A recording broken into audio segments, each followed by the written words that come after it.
What's up everyone, how are you all? Today we are back with another blazing Naruto story. What if Naruto's dark side took full control? If you enjoy, then please like, share and do comments. And also check the description box to original creator of this beautiful creation. A total of 2.5 years passed since Sasuke bid farewell to the powerful village of Konohagakure, content to fulfill his own desires, destroying the ties that bound him to his teammates and the rest of the world. 2.5 years seemed like an eternity, a vast amount of time, especially to those under intense and vigorous training. 2.5 years Konohagakure went astray without the presence of one strong-willed blonde, and, after all those years, he returned. Everyone looked as if they changed, but under all the makeup, clothing, and fake masks of vacant emotions, they were the same. Naruto had discovered this almost immediately after returning with Jiraiya. Konohagakure itself stood like a livid piece of Naruto's past. It appeared to have not changed over the years and still shone brightly through the dense forest that surrounded it. The buildings stood unchanged, resembling the same ones Naruto grew up around. But, as days turned to weeks, and weeks to months, everything remained the same. However, the ambitious blonde found himself carrying out a mission quite unlike anything he experienced before: the rescue of Sanagakure's leader, the Case Cage. Gaara had been captured by no other than the most feared and hated group, calling themselves Akatsuki. Their intentions were to harness the demon, Ichibi no Shukaku, from inside his body. In the end, things turned out devastating, but everyone lived to see another day. Another day for Uzumaki Naruto to carry out one effortless mission after the other. 2 weeks passed, and it was then that things for Naruto began to change, for the worse. It was a beautiful morning. The bright sun reluctantly sauntered out from its nightly slumber and lit up every building Konohagakure had to offer with radiant bursts of sunshine. Clouds were scarce today. Everything from the villagers to the pesky pigeons were glad for it. Konohagakure came to life within short hours of dawn. Many of the early risers quickly used their time to set up food stands before the morning rush. Yes, today was defiantly a gorgeous day. Away from the busy hustle and bustle of Konoha, resting calmly against the back of an old oak tree, sweet sounds of brisk rushing water as background music, sat one of the legendary Densetsu no Sannin. Jiraiya, flipping lazily through a mass of pages for yet another of his widely known novels. The aging man stared in disbelief. There was no way this could be happening. Looking closely, just to make sure his eyes weren't pulling any jokes, he was hoping that they were. Secretly, Jiraiya was met with the same, entirely blank pages he had discovered bright and early this morning. Absolutely nothing was written. Where did all my precious writing go? Jiraiya felt his left eye twitch in irritation. Surely he hadn't drank that much sake last night. He was quite convinced that yes, he had wrote something. Jiraiya began to lose confidence in himself now that he remembered the previous night. Oh, lovely. As if on cue, a cloud of thick, dark smoke appeared from above, nearly scaring the writer with a problem half to death. He watched through narrowed, predatory eyes as Kakashi made himself known. Hanging upside down off an aging tree branch, his chakra concentrated to keep his body steady, the silver-haired ninja stared lazily at Jiraiya. He clutched his precious Icha book possessively in his hand while gracefully landing on the ground beside the older, more seething man. You called? Jiraiya stood, dusting himself off, then proceeded to quickly tuck his empty-paged novel in progress into one of his hidden pockets. A minute later Kakashi found himself looking at a very serious man. He couldn't help but blink a couple times and scratch the back of his head nervously. He knew what they were here to talk about, but that man could be intimidating when he wanted to be. Kakashi cocked his head to the side as he closed his book, but not before placing one of his fingers between 2 pages so he wouldn't lose his spot. Did I interrupt something? It couldn't be helped, he had to ask. Jiraiya coughed roughly and shook his head. No, not today. But, he paused, eyeing Kakashi suspiciously. Why were you late this time? Oh. Kakashi smiled underneath his mask and closed his visible eye. I offered to help an old widow with her groceries in. I see, Jiraiya cut in. He wasn't angry or anything, it was just typical Kakashi and his usual excuses after all. But there were more important matters to discuss. Now, about Naruto. Hokage-sama told me that she's trying to sway the council about Naruto going on higher-ranked missions, though he is a genin. But they are being quite difficult to deal with. Along with that, I would also like to talk to you about the seal that keeps the Kyuubi dormant. Kakashi opened his eye and, although it couldn't be seen, the smile on his lips disappeared. It seemed like there was a lot more trouble headed for Naruto than simply being handed D-rank missions. Oh? The seal, Jiraiya began. I have quite a few suspicions that it's weakening. First of all, Naruto seems to have no control over his body or mind while using that fox's chakra, mostly when four tails take form. He quickly goes unconscious afterwards and can't remember anything. Also, he cannot tell the difference between friend or foe while using a greater amount of chakra. There's a chance he could bleed to death from it. This could stir up many problems for the kid. Is he aware of this? Jiraiya sighed. I've attempted to tell him, but he always cuts me off, always. The older man reached into the pockets of his pants and produced 3 thin pieces of paper, each with symbols painted neatly on them with black ink, a different symbol for a different seal. I want you to take these and use them on Naruto. The moment more than 2 tails appear in his chakra. Got that? Kakashi nodded and accepted the 3 seals, studying them carefully with his observant eye. He looked up at Jiraiya with a couple more questions fighting their way up his throat. But, what do each of these do? They're all different, are they not? The first one you have is to use just as the 3rd tail is about to form. The second, you use if the first doesn't work, which will most likely happen if he has 3 tails already. Jiraiya's expression hardened considerably then. The last seal you must use if all else has failed, by using that last seal. Naruto may. Oi, Ero Sennin, came a loud voice in the distance. Jiraiya felt his eye twitch unintentionally and looked at Kakashi, trying hard to hold his grave expression, portraying the outcome of the 3rd seal through his now hardened eyes. He was quickly interrupted by a joyous Naruto, claiming that his sensei promised to buy him ramen. Kakashi blinked as he silently put the seals away. One day, Naruto was going to have to pay back a lot of people for the amount of money put towards treating him to his favorite dish. Absolutely not. Tsunade grimaced under her calm facade as yet another barrage of protests from Konohagakure's elders and council members were directed her way, all against her pleas to allow Naruto on better missions. We can't possibly afford to put other people's lives on the line here. One of the council members spoke up, giving Tsunade a stern look. It was answered by a frown from the leader of Konohagakure herself. She couldn't believe this, but, you must understand. She argued back, something she knew she was good at. Naruto has never done anything to harm this village, or anyone else for that matter. You've got to give him a chance. What about that demon in him? The one Akatsuki is after? He'll only cause the village more problems running around with little to no control over it. The council member paused, folding her hands neatly in her lap. Just why exactly do you care so much for this young man anyways? Tsunade looked around the circular table she was currently sitting at, a massive migraine growing as it throbbed in her head. Talk of the demon and Naruto being deemed a monster began to arise between the village elders and council members. She had heard of the things lingering in Naruto's past, the torment and cold stares, the rejection, the hate. It was happening again now, right before her eyes. That's enough. Her loud voice carried over everyone, silencing their hushed whispering immediately. I will not tolerate any of this. Everyone appeared to be mildly shocked as they stared at her. One of the elders stood up, pushing her chair outwards so that it was just barely touching the wall behind her position. Tsunade, she began, looking at the current Hokage with seriousness dancing in her aged eyes like fire.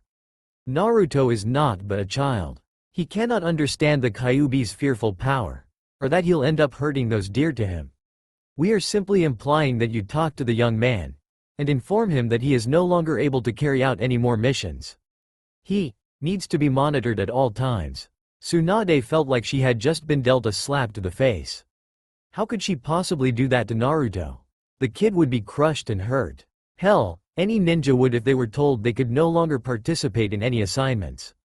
This was absurd. You're underestimating him. Naruto is strong, and I know you can see that, but he doesn't need to be put on a leash.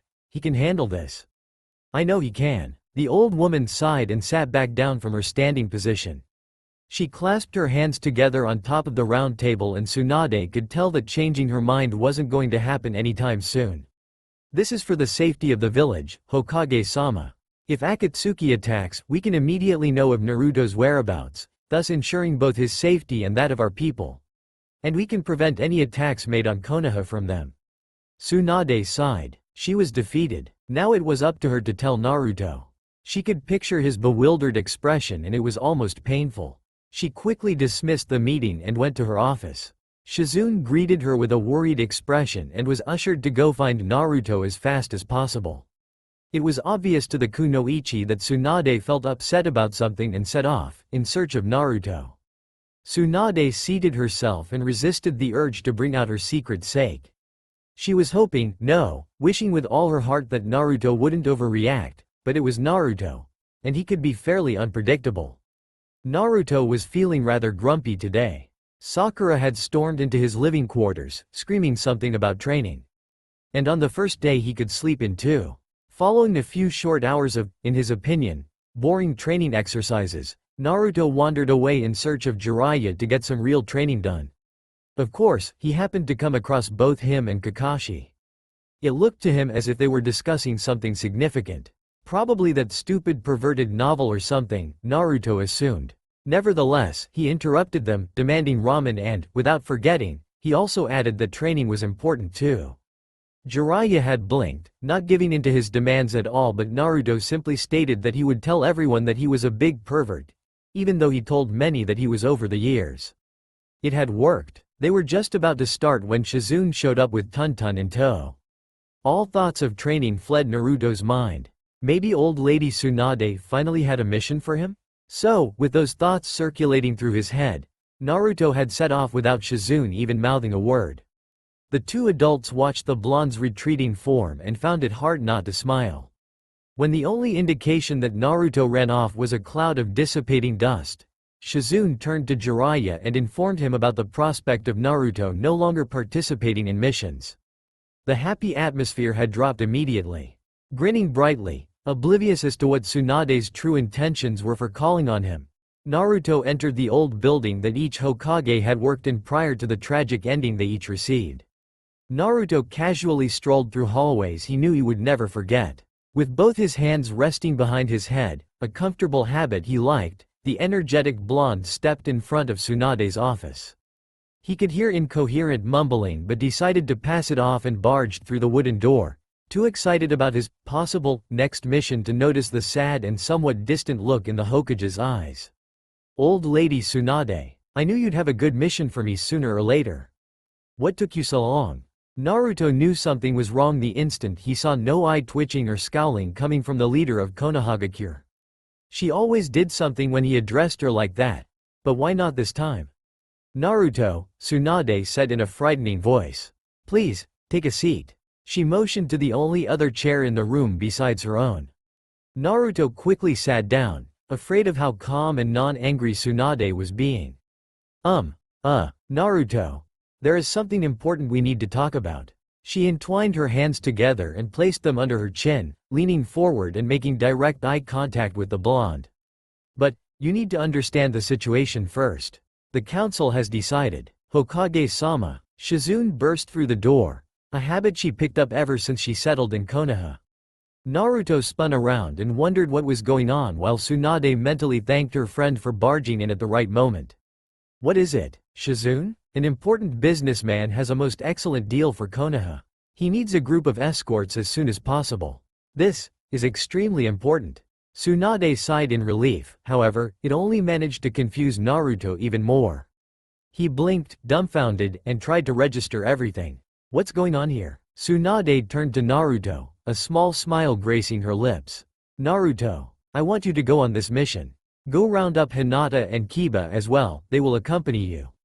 This will be a simple mission, you'll have to live with that." Naruto let a small smirk surface. Though disappointed, his day completely in ruin, and the mission a piece of crap, it was still better than nothing. Can't you give me anything better, please?" "No. Now, hurry up before I hand this mission over to someone else." "Old lady Tsunade, you would never do anything like that, nay?" Naruto looked innocently at the Hokage. He knew she wasn't kidding, but perhaps this time she was? Tsunade's right eye twitched in an uncontrolled manner. She glared daggers at the blonde and grit her teeth. "Naruto." In a flash of orange, black and yellow, Naruto exited the room as if his life depended on leaving, and in this case it very well did. He left Tsunade behind, who was now a very angry woman, yet she couldn't help but smile. Naruto had such a weird effect on people. The forest was incredibly thick. Dark green leaves annexed to thick branches moved in a hypnotic fashion back and forth. The dense foliage blocked out most of the sun, allowing life to flourish in the cooler temperatures the sweet shade offered.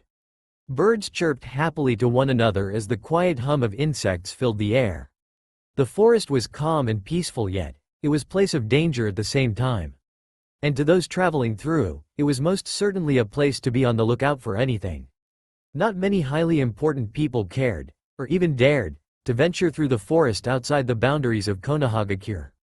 Gangs of unwanted thieves were constantly looking for new victims, and anyone who was wealthy decided to stay at home.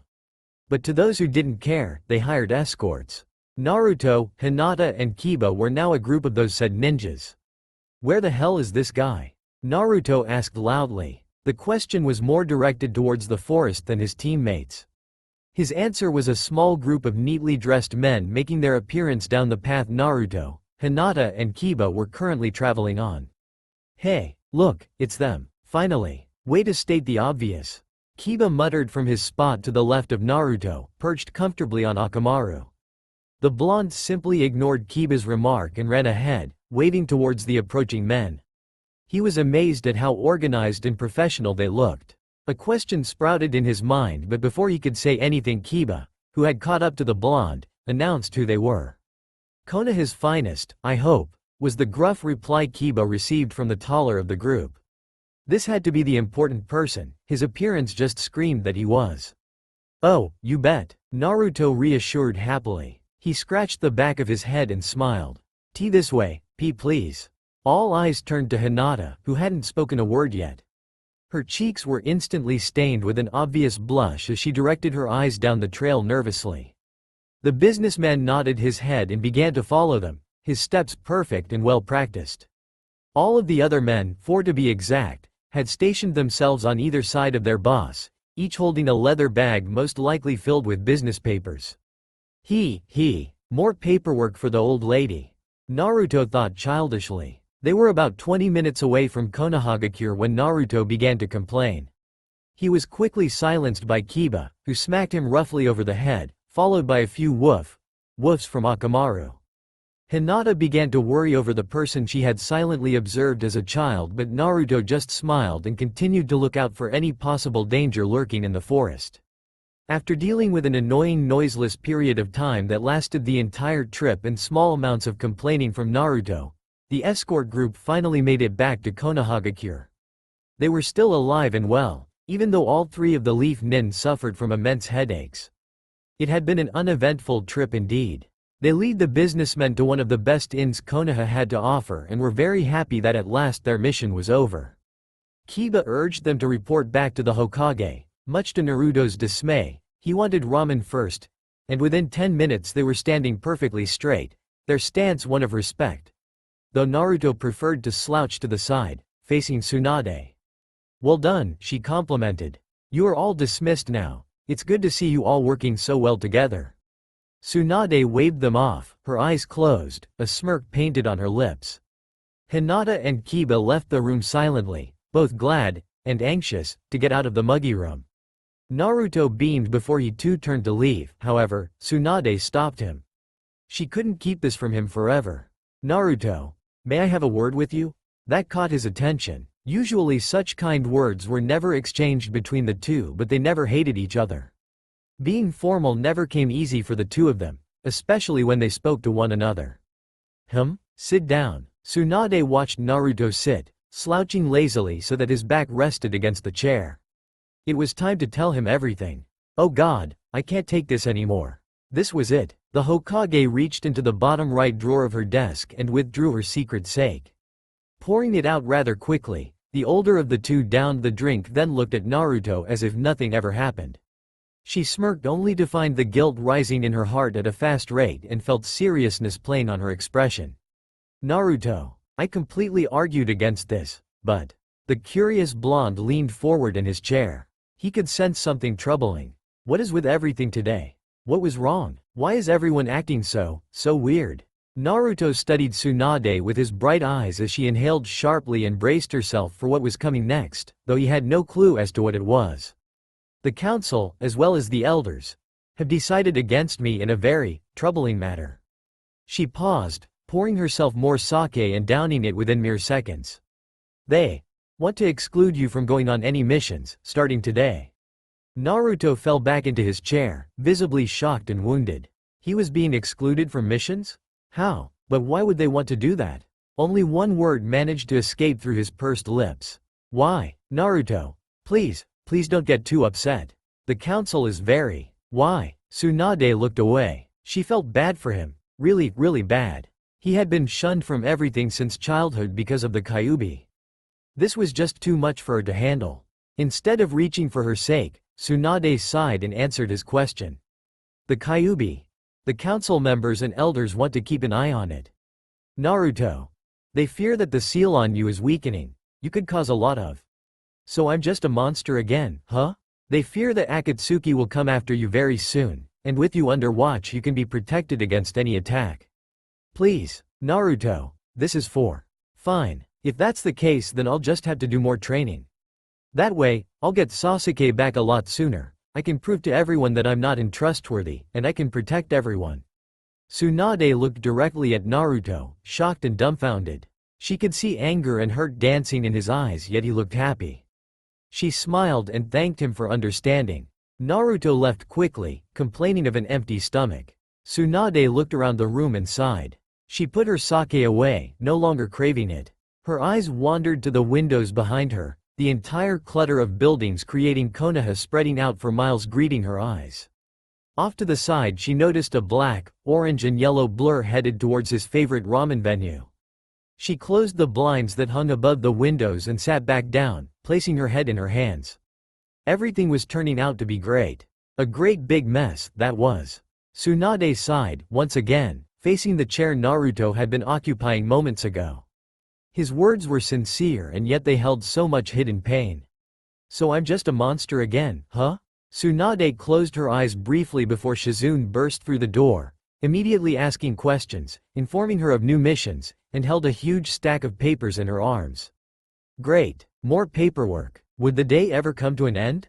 Warm, luminous sun rays trespassed through the windows of Naruto's home. They light the entire residence up, giving all of his newly purchased plants one of the things they required most. Everything stood at a standstill, completely silent. Well, everything had been silent until Naruto began to snore loudly. Enjoying his first real sleep in a couple days, the ambitious blonde continued to remain in his dozing state. Outside, the rest of Konoha continued with activities that were carried out at the same time every day, same place, same everything. It was late morning as Naruto slept on and the day shortly slipped into mid-afternoon. Normally, Konoha was a decent place to live, with decent weather and excellent living conditions. Today tough, the weather was not decent nor excellent. It was blistering hot with absolutely no wind. Most people ignored the temperature, but it was almost too unbearable once the day grew older. Safely sprawled out and still snoring, Naruto was unaffected by the cruel temperatures. The sun only made him become overwhelmed with more drowsiness. He was completely oblivious to the world, even the quiet footsteps that neared his door. Naruto's snoring drowned out a rusty noise as the hinges of his door moved and two figures stepped inside. His solid wooden floor created only a few creaking noises as two pairs of feet gradually made their way towards his asleep form. Had the blonde been up any earlier, he would have immediately identified the stealthy intruders. Unfortunately, he was sound asleep, refusing to wake up. However, as the two unidentified forms neared, one of the floorboards broke through Naruto's loud snoring with a deafening creak. Confused yet managing to bring himself awake, Naruto blinked several times as he attempted to force the intruding fog from eyes to a faraway place. The two figures, now standing above him, were very unfocused with black blotches dancing around them at random.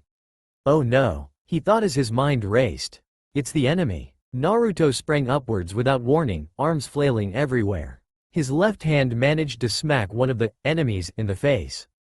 The now injured one had only been trying to figure out how a person could sleep through such intense weather, while the second merely laughed when Naruto had made his accidental attack. Who were these people? What did they want from him? The blonde calmed down temporarily. He noticed that somehow he had ended up sleeping on the floor. How did that happen? Next, Naruto's attention was diverted to a very angry person standing over him. And why is Sakura-chan here and looking at me with flames in her eyes?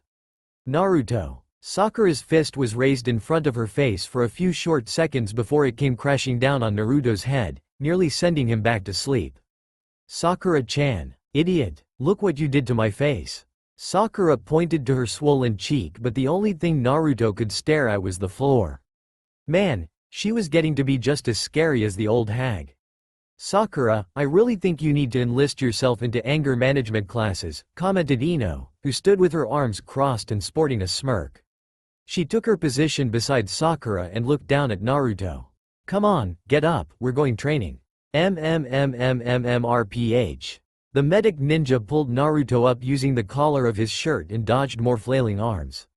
She frowned and gave her friend a warning glare. Nobody is here to train with us, they're all out on missions. Get ready, we're going to start soon. Sakura paused, fixing Naruto with one of her very convincing yet very frightening glares. Unless, you don't want to? The now awake blonde waved his hands in front of himself in worry. Of course, Sakura-chan, just need to eat something first. Ino closed her eyes and tapped her foot impatiently. Hurry up then, you remind me of Choji and that's not a good thing. Naruto quickly put on his orange and black jacket, which only made both kunoichi gawk. How could he wear that outside and train? They both had the same thoughts of, has he gone mental? Running through their heads as Naruto gathered his belongings from around his small home. Come on, let's go. Where does he get that energy from? Ino mumbled as they filed out of the crowded residence. That's Naruto for ya. The kunoichi sighed as Naruto ran ahead, sputtering out incoherent words. He was too far away from them to understand. Sakura assumed it had something to do with the lack of breakfast. The idiot had forgotten. Without bothering to catch up, Ino and Sakura made their way through the maze of buildings, knowing where every street, alleyway and path went. Even at a walking pace they managed to beat Naruto to the greatly used training grounds. Where did he go now? A couple bushes began to shake off in the distance. Naruto strolled towards Sakura and Ino, one hand scratching the back of the mop of golden hair he sported while the other held onto a rather large rice ball. He greeted them with a sheepish smile and laughed lightly with a mouth full of his quick fix nose breakfast. I couldn't help myself. Whatever, as soon as you're done we'll start, Sakura said as she slid a worn backpack off her shoulders and carefully placed it on the ground. Untying a tightly secured flap that had protected her items for years, Sakura dug around in the leather carrier, withdrawing 3 dangerously glistening kunai. She placed them safely away in the satchel attached to her hip and faced Naruto, who had just finished his considerably small amount of food. Let's start. Sakura-chan, Naruto interjected. What exactly are we doing this time? Ino went to answer but she didn't even know that herself. Sakura had made a surprise appearance at her flower shop, insisting that she come train with her. No missions had sprang up, the shop was lacking customers and she needed something to do. So what exactly was going to happen today? Why not improve our fighting skills? We all need more practice with combat than anything. Plus, Sakura held up her right index finger and stated in a matter-of-fact way, Tsunade-sensei says that an important mission is going to take place soon and I want to be ready for it. Naruto's eyes lit up. An important mission? He had to go on it. It was time to prove that council wrong, that he could do anything he put his mind to. Really, Sakura-chan? Yes. Now come on, we're wasting. A cloud of smoke surrounded the kunoichi as Naruto sprinted towards Tsunade's office. They hadn't even started and already Naruto was gone. Sakura sighed heavily, hanging her head low and mumbling loud enough for Ino to comprehend what she was saying. Why did I even bother opening my big mouth?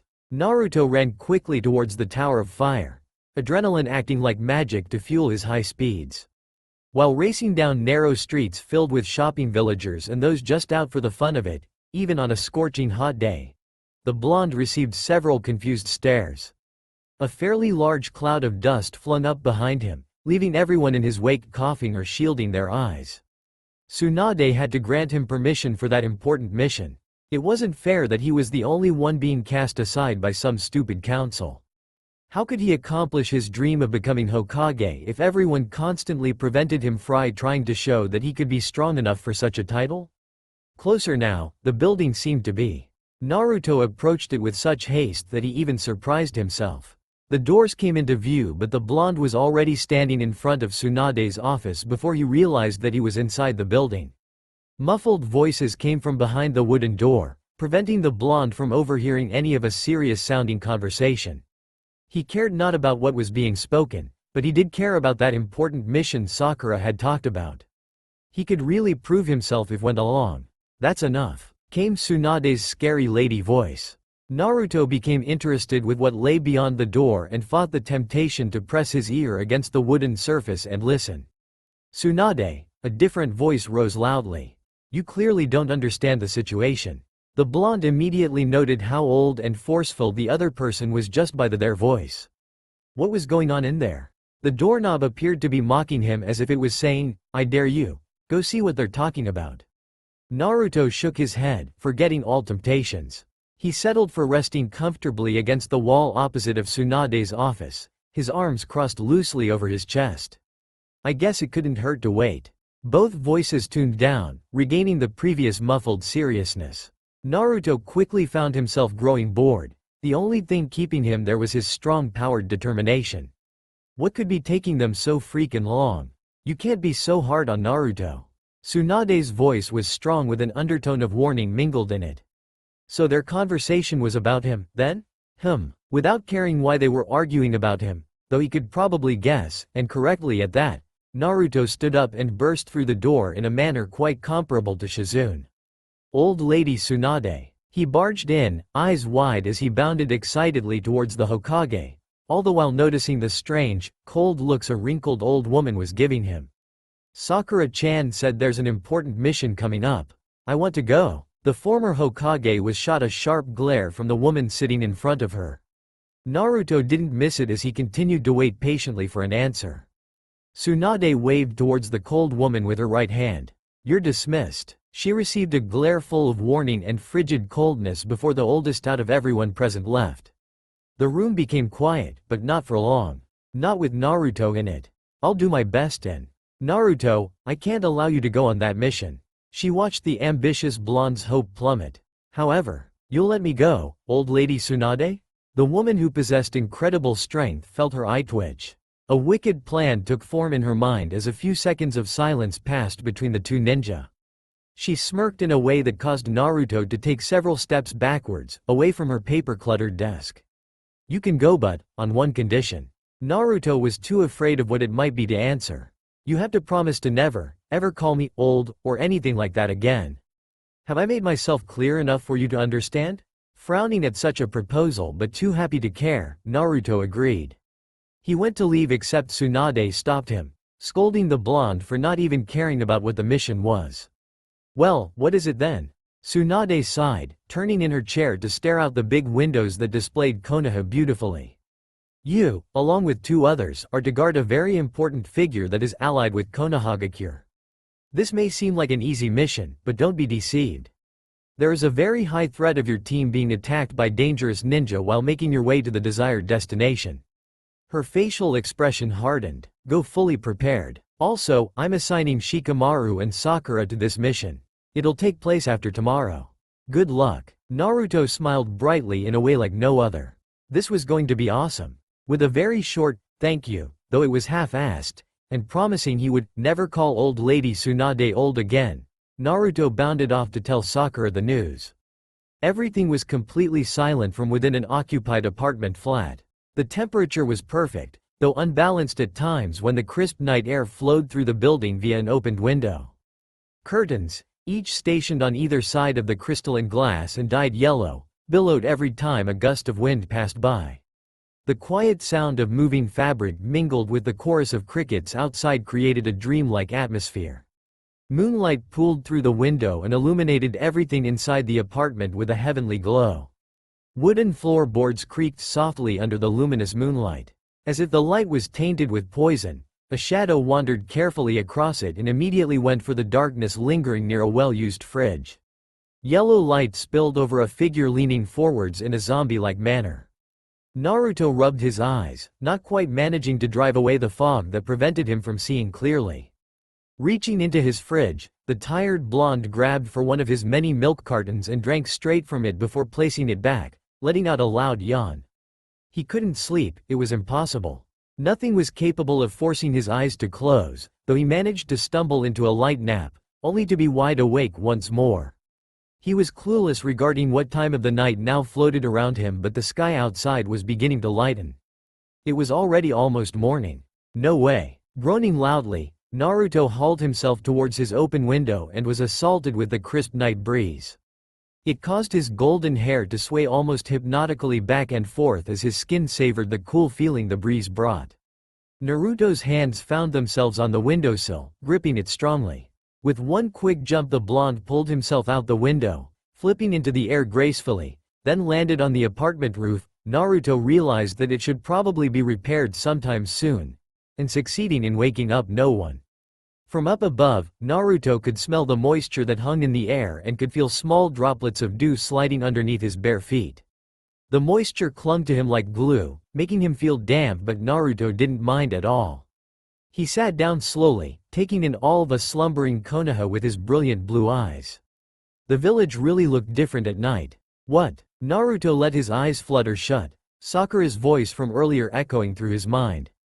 We're both going? How come I'm not going? Ino had said, crossing her arms as anger took over her expression.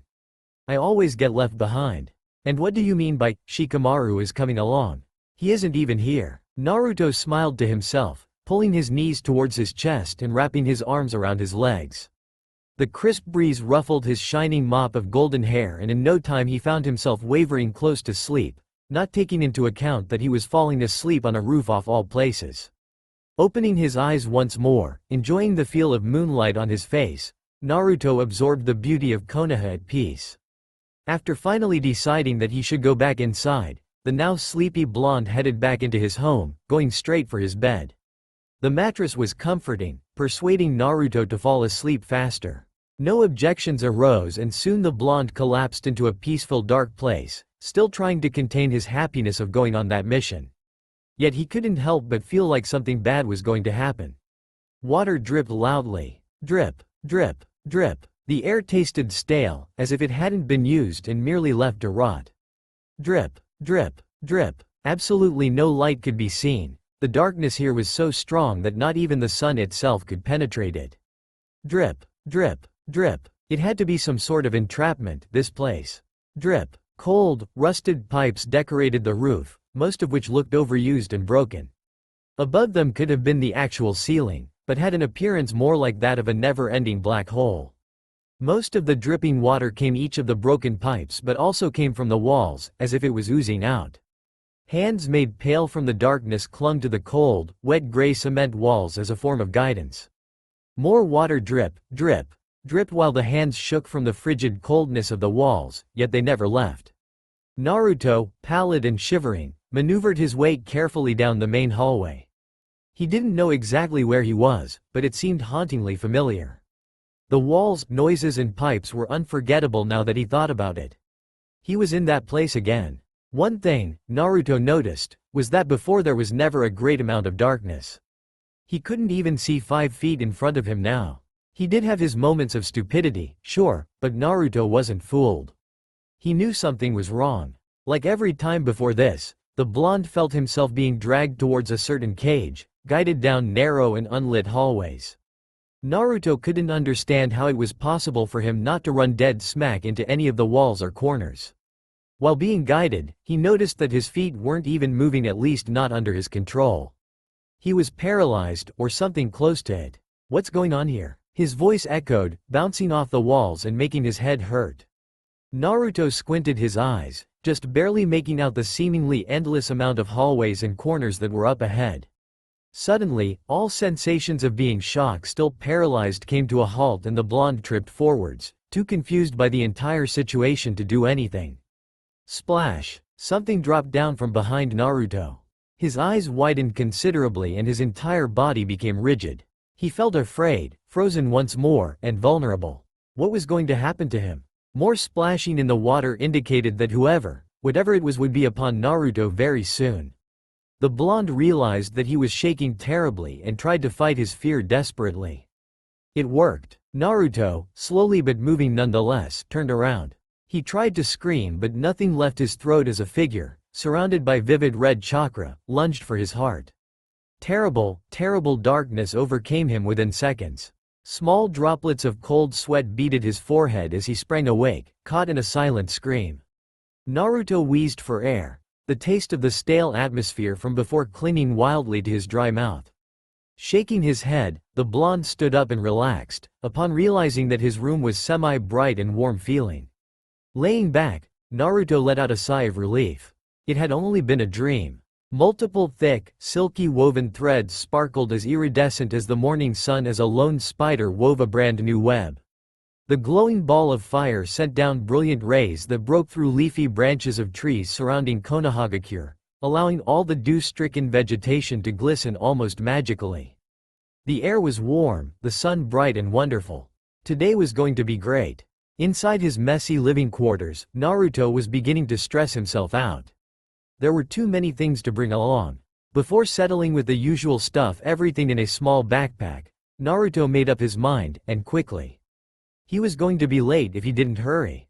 Grabbing 6 instant ramen containers from his deranged kitchen, only a few articles of clothing that had been tossed lazily around his room, and finally, an array of sharp weaponry. Naruto carefully, but quickly, packed them away. With a full stomach and one of his infamous grins, the blonde double-checked his home, locked the door and then headed straight for the village gates. Houses, stores, food places and the villagers all became nothing but a blur as Naruto headed to the meeting place Shikamaru had picked out upon returning to Konoha late last night. The cloud-loving ninja had been mumbling something about how troublesome the previous mission was. Naruto almost forgot that Shikamaru himself could be troublesome, but he was a good leader nonetheless. Just barely avoiding a collision with a burly-looking man, Naruto decided that rooftop hopping was much easier and safer. Switching his route, only for a few seconds, all worries of bumping into people fled. From above, he got a perfect view of the large gates, as well as 2 small figures standing at the bottom of them. Shikamaru and Sakura were probably about to leave. I'm so late. Several rooftops and a fair amount of jumping later, Naruto arrived, panting from all the hurrying he had to endure over the course of the morning, and rapidly slurred out a mass amount of apologies. Sakura was slightly confused, staring blankly at Naruto as he said, "Sorry," so many times that he was running quite low on breath, and fast. Shikamaru sighed, placing a hand on his bare forehead. "Naruto, you are very troublesome. I said I'm sorry. I didn't mean to be late." "Naruto," this time it was Sakura speaking. "You're not late, so just calm down already." The blonde stopped his mindless babble, instantly grinning sheepishly before he turned towards the forest surrounding Konohagakure. "Alright, let's go." Sakura smiled as Shikamaru sighed, again. He had just got a break from the Chunin exam committee. What a way to celebrate it. Not wasting any time, both ninja followed after Naruto, who was looking out for the apparently important person. The trees quickly went by as they proceeded through the widespread forest, Naruto leading them confidently. It was normal for him to do that, Shikamaru pointed out to himself, even if he wasn't the team leader.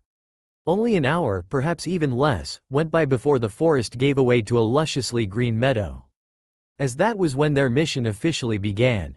10 yards away, a small gathering of people waited patiently. Most of them were clad in armor of some sort and brandished handcrafted katanas. In the middle, from what the 3 ninjas could see from their perch in a large tree, was a very rich and royal-looking man. Shikamaru glanced sideways, fully expecting Naruto to be on the same branch as him, but found that he had disappeared. He should have known Naruto would take off. How troublesome. "Oi, old man," shouted the blonde as he neared the old person they had been sent to guide. Naruto was immediately surrounded by guards, katanas aimed threateningly towards his throat. "Wait," Naruto waved his hands up in defense.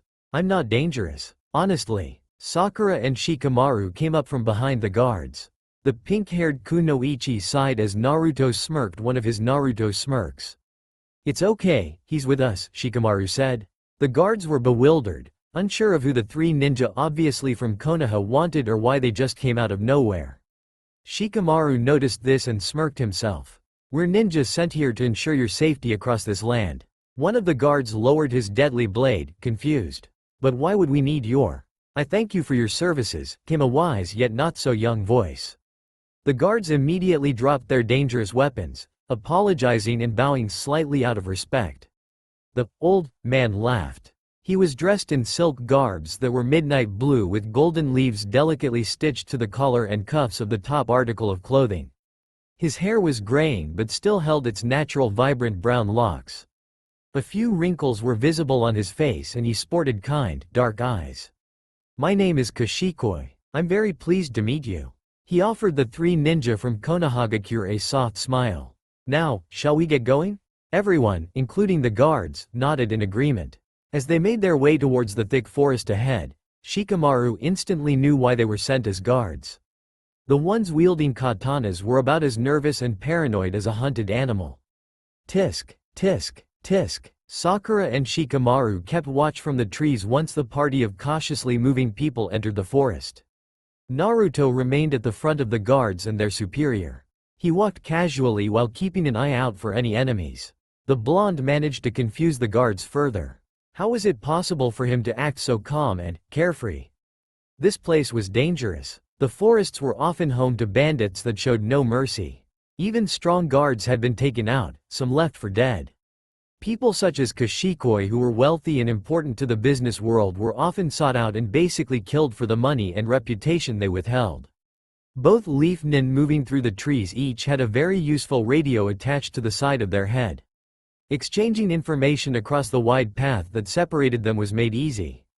Also, Naruto was equipped with a radio of his own, though he didn't have much to share. No sign of anything yet, Shikamaru noted as he jumped off a branch and onto another. But still keep an eye out for danger. The bandits have shown a lot of activity lately. I think I've spotted something. The radio blared with Sakura's voice. It looks like 3. No. Wait, there's 5 people in total. Naruto? Asked Shikamaru through his headset. I hear "ya" loud and clear. Keep a close watch on Kashikoi, he's probably in the most danger at the moment. Roger. Shikamaru glanced from side to side. His observant eyes caught sight of 5 shadows nearing them from the left. Sakura had been correct. He hoped that they could be taken care of easily. But bandits were fierce and unpredictable, they would have to be careful. Naruto, now alert more than usual, watched the thick vegetation for any signs of an attack. Kashikoi and his men followed Naruto like a flock of geese while they too stayed on edge. A few guards began to shake, having overheard the radio conversation. Naruto! Sakura screamed, making the blonde's ears ring from it being transmitted through his headset loudly. Watch out! Naruto, who had been looking towards Sakura, thinking she had been harmed, turned to face the path ahead. He only saw a flash of black metal before a kunai hit him directly in the head. Naruto could hear the blood pounding violently in his ears. Time slowed down drastically for the blonde. Like a speeding bullet, and just as fast, the sharp kunai inched closer to Naruto, who could do nothing at all. Quickly using his Kage Bushin no Jutsu was out of the question. Sakura yelled something and all Naruto could hear from Shikamaru was his dry voice breaking through the headset in a mess of static. He went to move so that at least it wouldn't hit his head, but it was too late for that now. Naruto. The kunai hit his head and bounced off? Naruto stumbled backwards, completely dumbfounded. His back connected with the rocky pathway and he looked up to see Sakura, Shikamaru and several guards all wearing worried expressions on their faces. Stiff from shock, Naruto forced himself up to stand and was immediately helped by Sakura. Are you okay? She asked, looking him over in case he actually was injured. Naruto untied his forehead protector. He spotted a small dent directly underneath the leaf symbol. Without it he would have been dead for sure. A warm hand checked his head for any wounds. Naruto gave one of his infamous smiles and assured Sakura that he was unharmed. I'm okay. Really, I am. Damn it, a bitter cold voice cut in. I thought Ya would have been killed for sure. Obviously the leader of the bandits, the man who had spoken dropped down from the trees. Oh well, looks like we'll avenue to do this the hard way. Boys? On cue, 4 more figures appeared from their hiding places. They surrounded Kashikoi and his men, sneering cruelly as they drew specially forged shuriken and kunai. Finish these fools off, quickly now. Don't want to keep me waiting. Naruto arched his back so he was standing up at his full height. He tied his forehead protector back on, glaring daggers at the leader of bandits. Snarling, he jumped forwards. I won't let you hurt these people. Shikamaru went to protest against his friend's actions but took the opportunity to trap the other bandits in his cage Kyubi Shibari no Jutsu. Sakura made mincemeat out of them and protected the now shaking Kashikoi and his men from any attacks. Naruto, Sakura yelled towards the blonde. Be careful. Shikamaru, the leader of the 3-person team, sighed heavily. He continued to hold control over each bandit, calculating a way to get out of the forest and away from the threatening bandits without much trouble. Frankly, they had a great chance of escaping unharmed, but Shikamaru knew not to take such a situation so lightly. Naruto didn't give the leader any more than a few seconds to think. Pulling out a kunai with practiced movements, he lunged for the Y-bandit. His attack was blocked easily, as Naruto had predicted, but he had a few tricks up his sleeve. Hey, you can't take me out that easily, kid. Naruto applied pressure on the kunai, which was being reflected by a replica that the scraggy man held forward. The blonde pushed backwards, becoming airborne and landed perfectly on a thick tree branch. Making the proper hand signs, Naruto made 2 replicas of himself. Shadow clones, Nice try, but those won't be working on me. The bandit brought out another kunai. He stared intently at Naruto, attempting to predict his moves, having been able to before, and frowned as the blonde smirked as if he was about to do something only a smart ass would do. He hated smart asses. Naruto clone number 1 jumped down from his perch, landing roughly on the ground, and on purpose too. He used a hand to balance himself, pushing off the rocky path but not before grabbing a handful of chalky dirt. Grinning, Naruto clone number 1 pretended to reach for a kunai and threw himself at the bandit. With everything working out perfectly, the clone hurled his hidden pile of dirt in the bandit's face, temporarily blinding him. What is this? I can't see. The second clone then left Naruto's side, quickly filling in the gap between him and a very angry ruffian. As the man clawed at his eyes, trying to rid them of dirt particles and clear his vision, the second clone appeared behind him without warning. Both clones nodded. The second one held the bandit in a death grip, refusing to let its captive go. Hey, this isn't fair. He began to struggle, even though Naruto's clone held a grip over him that was incredibly strong. Talk about dirty cheating. Shut up. Naruto yelled in the distance, a glowing ball of concentrated chakra forming in the palm of his hand. Naruto clone number 1, who had been standing in front of the struggling man, vanished into a cloud of white smoke, blinding the now confused man even more. It took only a short amount of time for the smoke to clear, but by then it was already too late. What's that? I can't see. Rasengan, not at its usual power but powerful enough, roughly hit the bandit squarely in his stomach. Naruto clone number 2 became engulfed in smoke, allowing the man to connect directly with the trunk of a very tall, old tree. Naruto approached cautiously, 3 shuriken held between each of his fingers on his left hand. The bandit coughed up blood, his body unable to move. When Naruto was standing directly in front of him, the severely wounded man lifted his head up slowly, a thin river of crimson flowing from his mouth. Don't think you and your friends are off the hook, kid, the man choked out between violent coughing. Oh, it's only just started. His attempt at laughing failed, miserably. Naruto was confused. Just what the hell do you mean, it's only just started? He bent down and grabbed the bandit by his shirt made from rags. Huh? Tell me. He only received a half-hearted chuckle in return, causing anger to swell from inside the blonde's stomach. What did you do? Let's see, shall we? Naruto, came Sakura's voice from somewhere in the forest. Naruto hadn't realized how far he had been separated from the group. He obviously hadn't paid attention to the dead tone of the headset, and wished he was closer. What did you do to Sakura-chan? Naruto snarled, the anger becoming more apparent and more controlling by the second. Hey, you expect me to tell ya that? Naruto. The blonde clenched his fists, realizing that he was now shaking from pure anger. Laughter filled the tense atmosphere, but Naruto silenced the bandit with a single shot at his face with a tightly balled-up fist. He spent no time waiting around and took off immediately. Sounds of metal clashing with metal rang loudly throughout the forest as Naruto neared. He could make out several voices he did not recognize and picked up his speed, drawing forth all his strength and gripping the 3 shuriken he still held tighter. When the trees gave away to the path, Naruto caught sight of Shikamaru having a hard time driving away more bandits while Sakura fiercely protected Kashikoi alongside his trembling guards. "Look," one of the bandits who had just arrived said to another. "That little lady sure puts up a good fight." He then pulled off a large shuriken that was attached to his back. But can she survive against this? Naruto chose that moment to make his presence known. The bandit with the shuriken almost dropped his weapon as 3 sharp spinning stars were aimed in his general direction.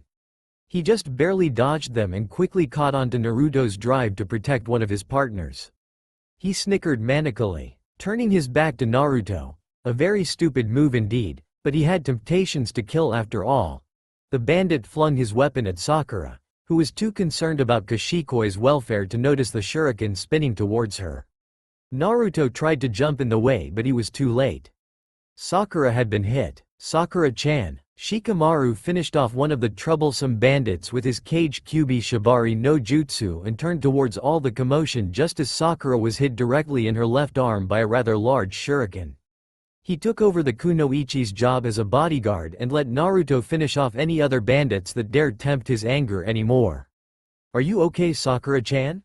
Naruto fended off another attack from the threatening bandits, then carefully checked his friend's injured arm.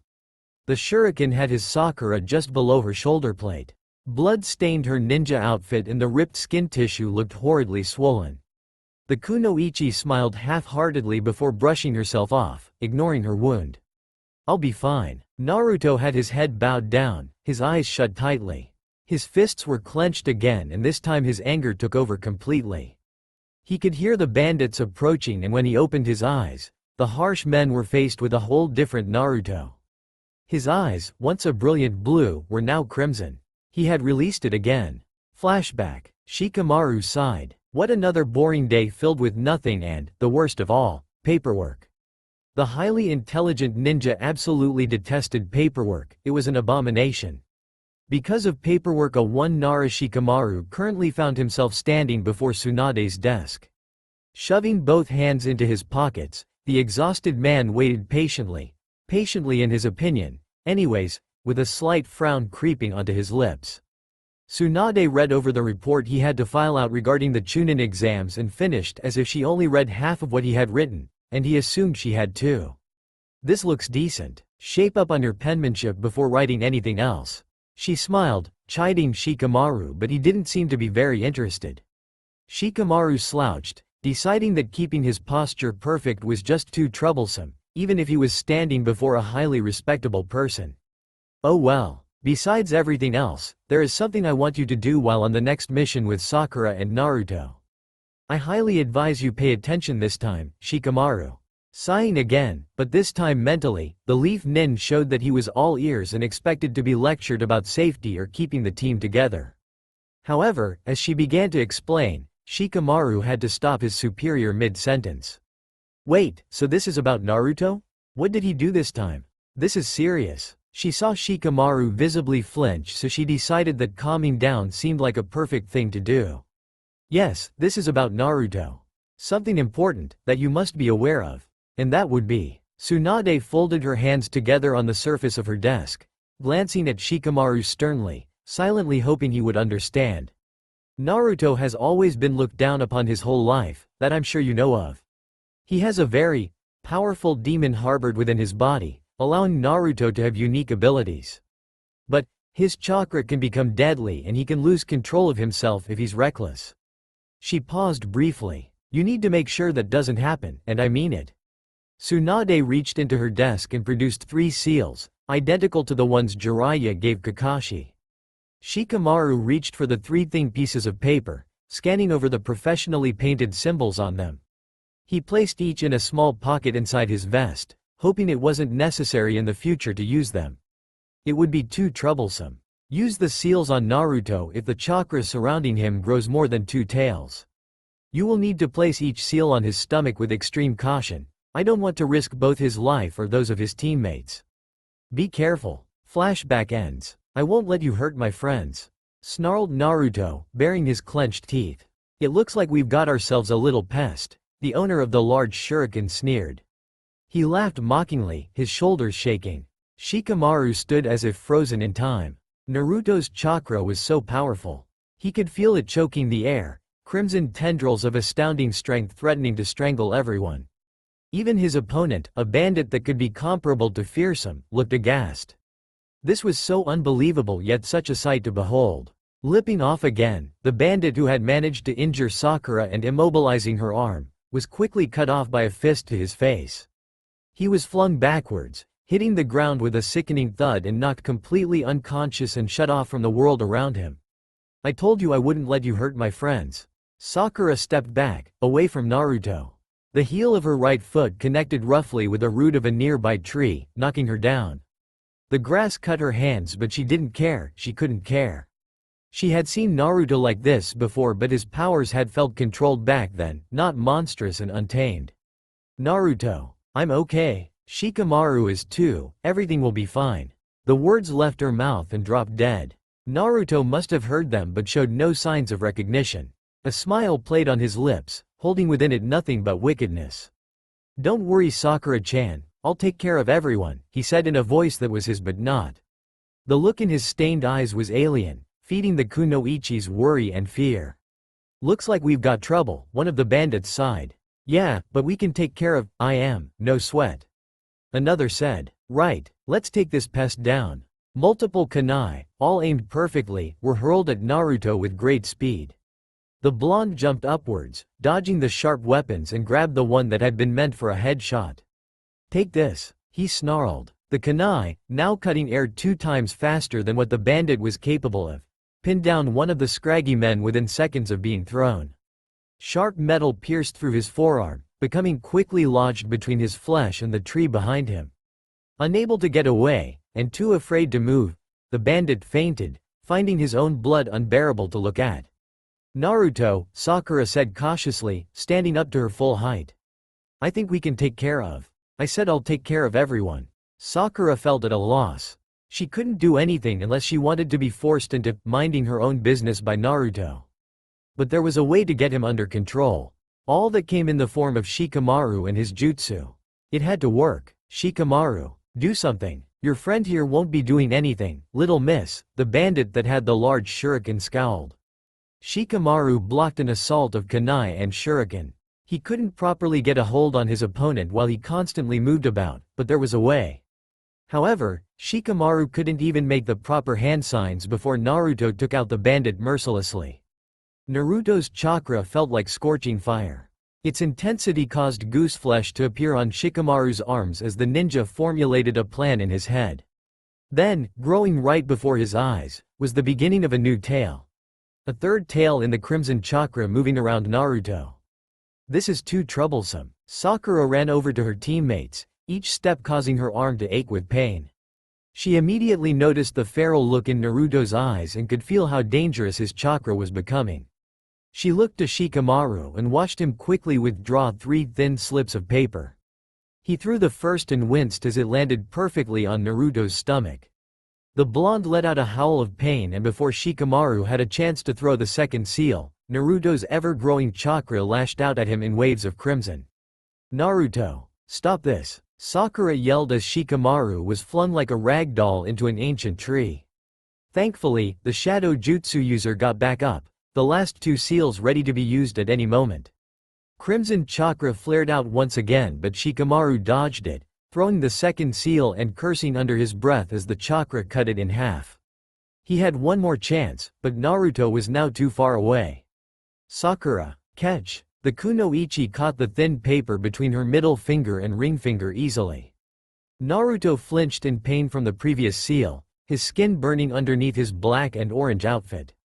I'm sorry, Naruto. With a quick flick of her wrist, Sakura launched the seal as soon as Naruto turned around. It landed exactly where Shikamaru had aimed the first, causing the blonde to double over in pain. He clutched his stomach and howled out, loud enough for the leaves to shake and the forest to echo. Sakura sighed heavily, both worried and feeling extremely guilty. Did it work? Let them in. Shizune nodded and stepped towards the wooden door, opening it via a well-used doorknob. Three-leaf nin stepped forwards, all silent and concerned. Tsunade sat across from them in her large desk, wondering how she could see them through the tall stacks of paper. She had called each of the ninja here because there was a feeling she was experiencing that told her not all was going well for Naruto, Shikamaru, and Sakura. The three had left Konoha hours ago. It was a rather short mission, something Naruto himself was capable of completing in a mere 3 hours. But they had been gone longer than that. Something definitely was wrong. She remembered giving Shikamaru the seals used for forcing demons into submission and hoped they worked.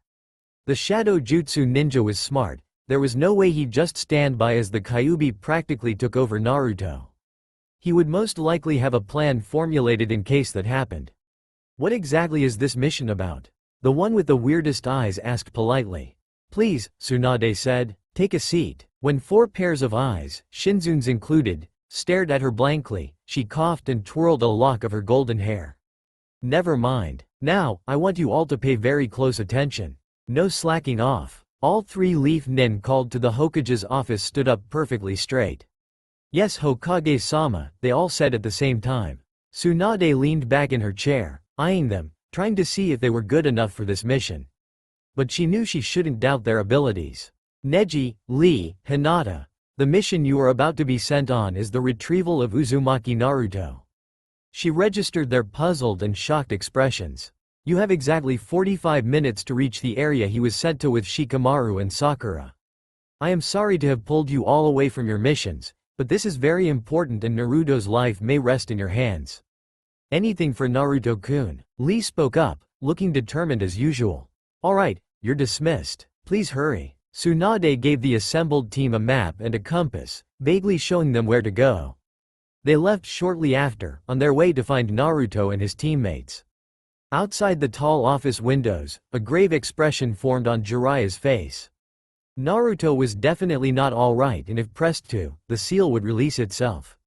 Disappearing, the frog summoner left to quickly pack a few things before he planned on beating Tsunade's team to Naruto. They would be too late and wouldn't know what to do with the situation anyways. Naruto fell forwards, his face clashing with the bumpy ground. He could barely feel the sharp rocks cutting the soft flesh on his face. The pain in his stomach was out of this world. His chakra began to dissipate, leaving him weak and confused. Strong power still surged through his veins, tempting him to get back up and fight with everything he was worth. His head throbbed and he felt dizzy, sickened by the power and the pain in his stomach. Soil suffocated him temporarily before the taste of copper blossomed in his mouth. Naruto lifted his head and coughed out blood, moaning in pain and seeing double of everything. He was vaguely aware of someone walking up to him cautiously, as if he was some sort of terrifying fiend. What's happening? Sakura was afraid that perhaps the seals hadn't worked at all. What if all 3 seals were needed to be used and not just 2? Her mind raced frantically as she dared herself to see if Naruto was alright. The blonde began to move, struggling to push himself up. Sakura wasn't the type of person that ignored people in turmoil and was instantly beside Naruto, helping him stand. Her hands became stained with droplets of crimson that spilled from the blonde's palms, but she kept herself steady and slung his arm over her shoulders. SSS Sakura-chan? Naruto, are you feeling better? What happened? Answering questions seemed like something completely absurd. His vision was unable to focus no matter how hard he tried. The pain remained strong but Naruto didn't have the heart to notice.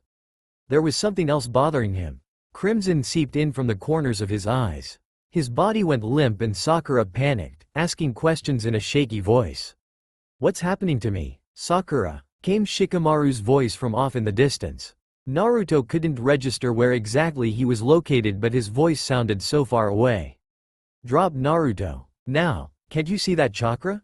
The kunoichi dropped her friend, regrettably, and jumped backwards as powerful crimson tendrils of chakra lashed out at her. She heard Naruto begin to scream and went to ease his pain, obviously forgetting the chakra, but a strong hand grasped her by the wrist, holding her back. Shik! She dropped his name upon realizing who it was and her facial expression fell. You. She ripped her hand away and pointed to a certain man with white hair. What are you doing here? Jiraiya, ignoring Sakura, jumped in front of her, holding out a seal of his own. The kunoichi fell silent and Shikamaru neared cautiously as Jiraiya muttered a few incoherent words. He flicked the seal at Naruto with ease and was standing over him as his chakra finally disappeared. Oi, Naruto. He reached down to turn him over. Naruto's face was implanted into the ground. Again, and received no response from the blonde. Come on, kid, we have arrived. A vortex of wind formed before Jiraiya and an unconscious Naruto. Lee, sporting his usual out-of-the-ordinary weird clothing, stepped forwards, Neji and Hinata jumping out of a nearby tree moments later. Hinata was clearly distressed, tired and worried about Naruto. She gasped at the sight of him still and unconscious and hurried to his side, but Jiraiya stopped her. Don't get too close, you don't want to be harmed. What did Naruto-kun do? What's going on here? Everyone turned to an impatient-looking Kashikoi and his men. Sakura briefly explained what had transpired to Lee, Neji, and Hinata. It was hard for them to understand, especially for the Shire of the Kunoichi. And you see, Sakura concluded, we need to get Naruto back to Konoha, but Kashikoi-sama still needs protection and the mission has yet to be completed. I'm taking Naruto back. Jiraiya lifted Naruto up and slung him over his back, careful not to awaken him or the Crimson Chakra. The rest is up to you, good luck. Everyone fell into an uncomfortable silence until Shikamaru sighed. Things really got out of hand. The others nodded and Sakura spared a glance in the direction Jiraiya had set off in towards Konoha. I hope Naruto is going to be okay. I'll take the position of brave Naruto-kun. Lee volunteered enthusiastically, raising his hand up in the air. I promise I will do my absolute best. He gave the nice guy pose, a strong promise indeed. We'll report back to Hokage-sama, Neji said distantly, troubled over what he had just learned. Hinata nodded and they both headed straight for Konoha, worried about Naruto, though Neji would never admit it. Great, now that everything has all worked out, let's go. Kashikoi signaled for his men to follow. I do hope I'm still under your protection. Sakura frowned. This was not worked out. Everything was not okay. She wondered how someone so respected and kind could be such an uncaring jerk. Naruto could have died and yet the old man showed no sign of sympathy. She knew hardly anyone cared for Naruto, but Kashikoi did not know of what lay within the blonde. She frowned as he waited for an answer. Jerk. Of course, Lee piped up. Sakura and Shikamaru were both wondering how much energy he harbored. It had to be a lot. Alright, everyone move out. Lee and Shikamaru took their positions in the trees. There was a lack of radio, so they were on guard constantly, checking for any suspicious movements in the forest. Sakura led the group of cowardly guards and Kashikoi, all the while healing her arm with techniques Tsunade had taught her. She didn't even get the chance to heal Naruto's wounds. What had it been like for him? She wondered. The Kunoichi knew she would have to wait until their mission was finished before quickly going back to Konoha. Hold in there, Naruto. Trees came in and out of sight. Everything was a blur now, yet he felt slow, losing his edge at the worst possible time. Branch after branch passed under his feet, never once breaking. The forest was incredibly widespread, a large con to face against the pros of a very bad situation, if there were any pros at all. Konoha wasn't far away now. He knew the others were capable of catching up soon, but it didn't matter. They had arrived too late in the end. Now, standing out in the dark vegetation, were a few tall buildings from Konohagakure. His lungs choked, a burning sensation spreading like a wildfire through his chest. Jiraiya cursed himself, perhaps old age, but pressed forwards, the fate of Naruto in his possession. If only he could go faster. Hang on, kid. The trees gave off to several expansive fields, making his speed drop a great amount. He was an open target, running through tall grass with an unconscious person slung over his back. But Jiraiya held no worries, he had to do this. Sharp, thick grass brushed over the Sannin's face as he lunged into the dense vegetation in front of him. His skin flared out in irritation that was hard to not notice, but Jiraiya remained focused. In less than 10 minutes, the frog summoner reached the borderline of trees. Quickly eyeing a clutter of thick forest, Jiraiya jumped forwards, landing on a sturdy branch and setting Naruto down carefully. He leaned heavily against the tree, inhaling and exhaling sharply. Wind began to stir, billowing softly from all directions. Naruto looked as if he would be lifted off from his spot on the branch. Jiraiya watched him closely, making sure that he didn't convulse from the effects of the seals. But the blonde ninja was stronger than that. Unlike before, the spunky kid seemed to be more dangerous, filled with more anger and in a lot more pain. Even while cut off from the world around him, his face was a perfect picture of despair. His hair was messier than before and he wasn't even snoring. A change in the wind allowed to faintly hear footsteps approaching from behind.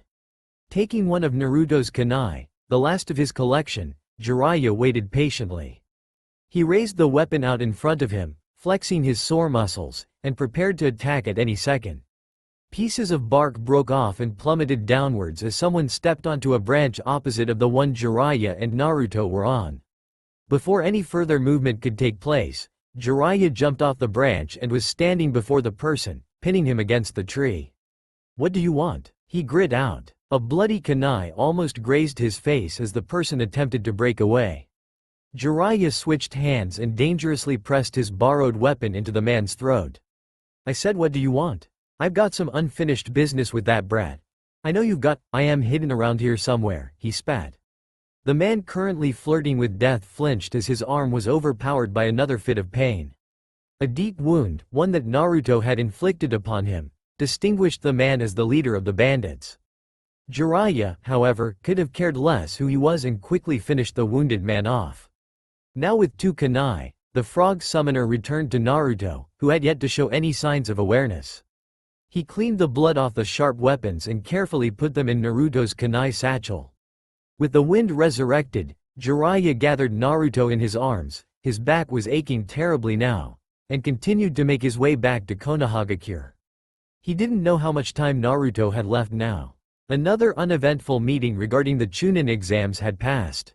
Another boring day in the big city of Konohagakure. Another day of wandering around, at a loss of things to do. She began to wonder why she even came back. The sun beat down on her, but she was very used to standing outside under the flaming ball in the sky back in her village. This village was quite different from her own, she had realized that a long time ago. But it was nice to get out and see different places, even if it wasn't for long. The Chunin exam plans were about to come alive, so she had no reason to stay. Everyone she had met here 2.5 years ago were all on their own missions. She should have brought company along this time. Temari had returned to Konohagakure shortly after her younger brother was brought back into the world of the living. She didn't necessarily want to leave her villager Gaara, but he was very capable of taking care of things on his own.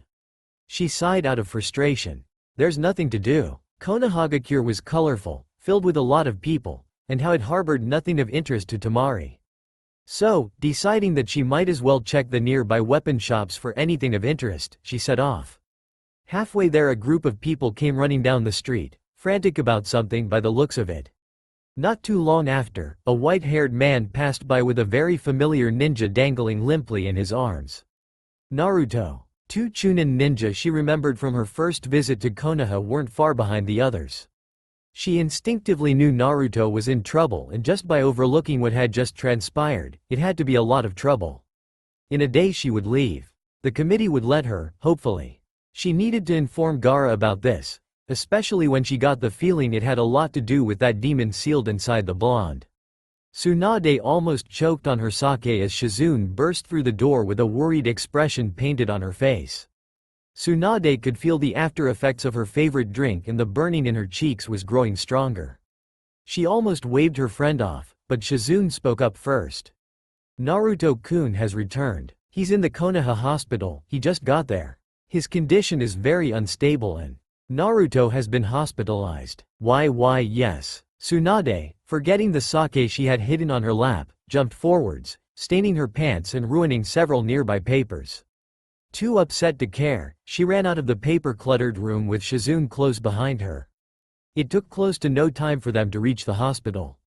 Tsunade pushed through the front doors and into a very busy main entrance, demanding to know where Naruto was being kept. Hokage-sama, a very shaken-up nurse stuttered. The hospital was extremely busy and she was breaking under the pressure of it all. RRR, right this way. Tsunade and Shizune, who was apologizing for her friend's brashness, followed the nurse down winding and narrow hallways. They ended up on the second floor. Crowded with people and several stretchers, the hallway was hard to maneuver through. For Tsunade, that was not a problem. Everybody out of my way. Any chit-chat that had been taking place stopped immediately. People jumped out of the way as Tsunade barged towards the door the nurse had pointed out to her. Upon entering, she felt guilty beyond belief at the sight of Naruto. Jiraiya sat at his bedside, looking glum. The blonde, still unconscious, had his chest bandaged and each cut that had ripped flesh on his face were patched up. He lay there stiffly, his hair unnaturally formed perfectly. Tsunade walked to his bed and placed a hand on his forehead, now stripped of the headband that he was so proud of. Shizune went and searched for medical reports, questioning every nurse that walked by and finding special curing medicines. Jiraiya shifted in his chair. Tsunade glanced at him and he sighed heavily, resting his hands on his knees. Things aren't looking too good. Sakura's headache was growing fast. Putting up with Kashikoi's men had been no walk in the park, but the wise man himself ended up being the real bother. Seems like he wasn't so flawless after all. Sakura sighed. At least it was all over. Finally, the mission turned up good results, aside from the quarrel with the bandits.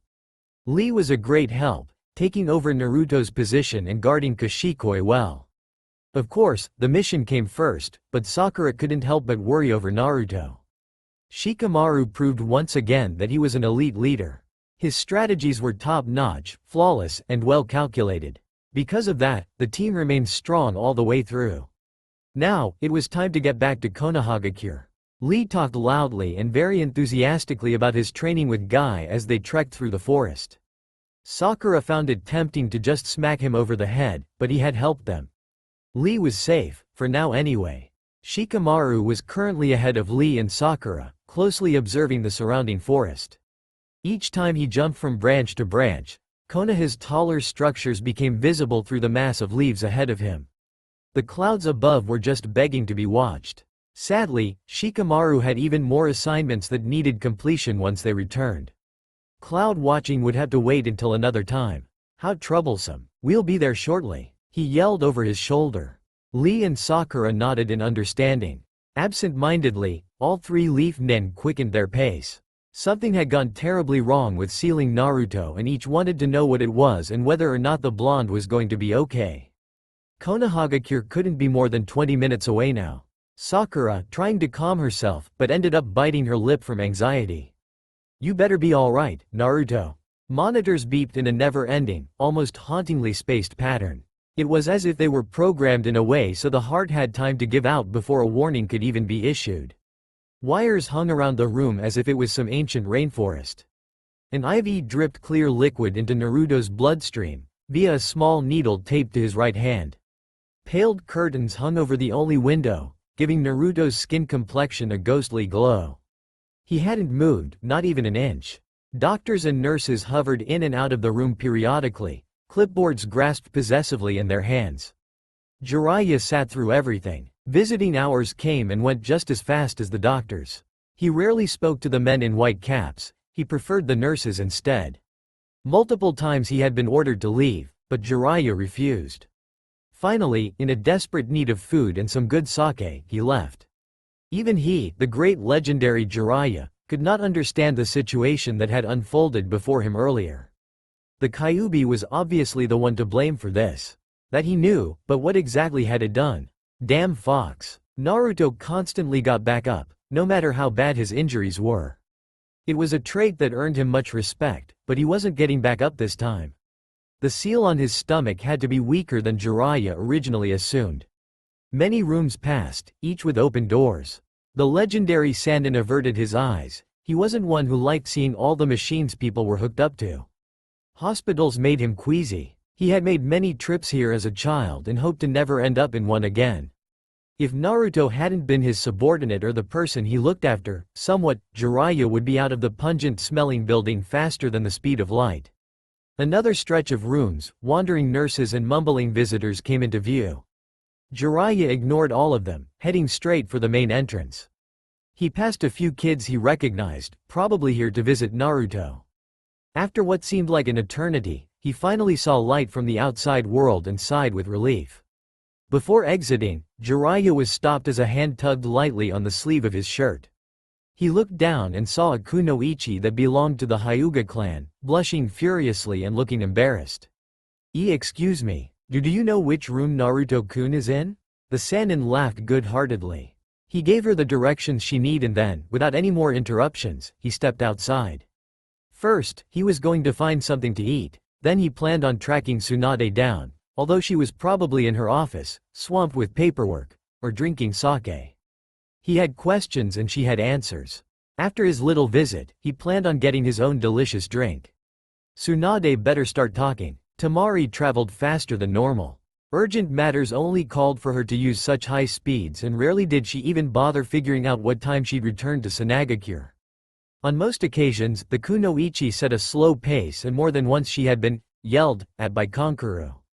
More like a scolding for a 2-year-old. She liked venturing around. Every month or so Temari was in a different country, walking down a different path, talking to different people. Of course, she always returned back. Vacations were merely simple missions she helped assist in. With her current speed, Temari could already see most of Sanagakure. No trees flourished in this desolate land, making anything visible even if it were an hour away. The cool shade trees offered was long gone. Sand and wind ruled here.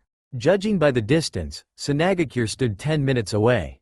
Temari easily covered that distance as scorching sun rays assaulted her exposed skin. Growing up here did have its advantages for the kunoichi didn't feel a thing. Thick walls were obstructed around Suna, made from sand, stone and mud, protecting the village from all trespassers. Temari stood before the thick barrier, acknowledging the ninjas on guard duty. She entered the village in what seemed like seconds, running towards the tower she knew Gaara was in. Panting only slightly, Temari arrived at the tower made out of sand. She was glad for at least a drop in temperature and circulating air. Kankuro was nowhere to be seen, so she assumed Gaara had sent him on a mission. Hallways went by one after another until Temari finally made it to the floor where it was traditional for a cage to hold his office. Gaara signed another slip of paper after carefully reading through the statement printed neatly on it. Adding the paper to a monstrous stack that was growing on his desk, the cage of Sanagakure lightly sat back in his chair. Paperwork was tiring. Things had changed since Akatsuki forcefully took the demon from inside him. People no longer saw him as a tool for their village or as a monster, but he did know were a few who had their minds made up that he was still some freak. Now, however, he was simply human, a leader of all people inhabiting Sanagakure. He felt like a real cage now. Sunlight poured from the windows behind him. Gaara believed that perhaps no more problems would arise for the day, and no more paperwork. Oh, how wrong he had been. Temari burst through the solid door across from him without an invitation. She stepped into the office, bending down to catch her breath between sharp exhaling. Gaara gave her an odd look and remained silent, waiting for an excuse as to why she barged in. She caught her breath. Naruto. Gaara showed that he was listening and became curious. Temari stood up straight, her shoulders still heaving. They've taken him to the hospital back at Konoha. Everyone was totally freaking out and it didn't look too good. Gaara's eyes narrowed at this. A frown tugged on his pale lips and he crossed his arms, a habit he never got over. No fuss would ever be made over a few broken ribs. There was something else happening in Konohagakure. It had to be the Kyuubi. Was Akatsuki involved? He asked in his monotone voice. I don't know, but people were looking pretty damn upset. And some were more like angry upset. Gaara set his feather pen down on his desk that had been used by previous cages. He sat up slowly, a small breeze drifting in through the window and ruffling his hair. Temari watched as he maneuvered around the desk silently before he spoke quietly. I'm leaving. Gaara, you can't do that. You have to stay here and I'll ask the elders to look after the village. Fine. Temari sighed, defeated again. She rarely won arguments with Gaara, even with her fiery attitude. Though she doubted his actions sometimes, her younger sibling never made stupid decisions. Temari. Yeah? I'll be leaving first thing tomorrow. Pack some things, you're coming along too. And, just like Gaara had said, they left the Sanagakure the next day, bright and early. Kakashi pulled himself awake. Judging by the light that bled into his room, it had to be well into the day, most likely noon. His missions lately lasted days or, if he was lucky, only 24 hours with no rest whatsoever. It was tiring, but Kakashi managed well. Throwing his thick blankets to the side, Kakashi sat up in one fluid motion. He blinked lazily, adjusting his mask that had loosened during his sleep. Today was going to be quite an interesting day, so the tired ninja decided that he'd at least make an attempt to be on time. He got up, pushed his door open silently and hunted down whatever food in his home that wasn't past its expiry date or dried out. His new favorite book, the one Naruto brought back when returning to Konohagakure, was quickly snatched up before he left. Outside, the village was abuzz with shoppers, people visiting from other lands, and everyone else that Kakashi had mentally remembered from previous days. It was rather cloudy out, the smell of rain present. Sunshine became a luxury Konohagakure would have to miss out on for the moment. Kakashi leisurely strolled through crowd after crowd of people, one hand shoved into a pocket attached to his pants. He was heading straight for the hospital today. He finally had a day off, but he didn't have a chance to visit the outgoing blonde when the incident happened. Naruto had been in the hospital for a week now. He showed no signs of improvement and it was beginning to bother many others. Tsunade devoted most of her rare free time checking in on Naruto's progress, trying to create new medicines in hope that Naruto would recover. However, the blonde remained motionless, never giving anyone a clue that he was getting better, or worse. A few days ago, according to Sakura, Naruto began to show signs of a fever. It wasn't long before his condition became unstable, leaving every doctor and nurse completely dumbfounded. "Sensei," Sakura had whispered, looking worried. "I went in Naruto's hospital room last night and saw this awful thing." Kakashi was about a block away now. The windows of his destination stood like crystal barriers, preventing the patients inside from getting out. There was this chakra forming around him like a vortex. It had an awful feel to it and it was so powerful. Kakashi knew then that the demon sealed inside Naruto was at fault. He hoped Sakura told Tsunade what she witnessed, it would be very helpful to Naruto's health. They needed all the information they could get. By the time Kakashi strolled through a set of well-maintained doors, Tsunade long finished another quick checkup on the unconscious blonde. She limply held a wooden clipboard in her hands and was about to leave when she spotted the copy ninja in the main hallway. "How is Naruto?" he asked, studying his surroundings and assuming that the blonde was stuck in his usual hospital bed. "Is he in the same room as before, and the time before that? We've isolated him in a different ward. This wasn't necessarily my idea, but until we know what's going on, he can't be near any other patients." Kakashi put on a thoughtful expression. And where exactly is this ward?" "Top floor. It's the one we use for special cases." "I see." With a flash of smoke, Kakashi disappeared. Tsunade tossed her clipboard to a receptionist occupied with paperwork and neared the front doors as the busy woman behind her fumbled to put Naruto's report away. Hokage-sama." Tsunade turned around, halfway through the glass doors. She faced the receptionist, who was glancing over the chart that had been thrown her way. "Yes? This is Uzumaki Naruto's file, right?" Tsunade became interested. "Yes." "Well," the receptionist stumbled slightly. "Some of the nurses on that floor reported an eerie red glow coming from his room, they were quite scared." "A red glow?" She remembered Sakura telling her about that exact same glow, the scary feeling chakra that surrounded Naruto. "Anything else?" No, I'm sorry. I want any signs of that light reported to me as soon as they happen, understood?" "Yes, Hokage-sama." With a small nod, Tsunade left the hospital. She had to get back to the tower and, of course, her lovely paperwork. Gaara stood outside the tall gates of Konoha. With his arms crossed over his chest, like usual, he stared at the wooden structure. They would need to inform any ninja on guard duty of their visit, but Gaara wanted to avoid being seen. He could set up a meeting with Tsunade and claim that he was here strictly for business purposes, but it wouldn't work forever. He was the case cage now, so his intentions for arriving out of the blue might be questioned. He didn't want to go through all that hassle. As an ex-demon holder, he knew of the problems and the pain that came from being a vessel. He wanted to help with this and repay Naruto for saving him not only once but twice. He was the only one that could truly understand the situation. "Gaara," Temari spoke up. She was leaning against a thick tree trunk, her fan as well. "We should really get inside." With all those side trips we made, I'm exhausted. I know. Come on then. Gaara made his way to the opened gate with Temari walking at an identical pace beside him. The guards stationed there, Kotetsu and Izumo, were greatly surprised at the sight of the young Cage and his older and much more vocal sibling. We need to get to the hospital quickly, Temari ordered before either the guards of Gaara could speak. And tell the Hokage that we've arrived, Gaara added quietly before walking past the two-leaf nin. Gaara knew his way to the hospital. His trip to Palie visit led him there 2.5 years ago during the time Shukaku was nearly uncontrollable. Now, as the two Sand siblings trekked onwards, Gaara recalled several things that him inwardly cringe. Looks like we're almost there. Several people cleared the way for Gaara and Temari, some confused as to who they were and some recognizing them instantly.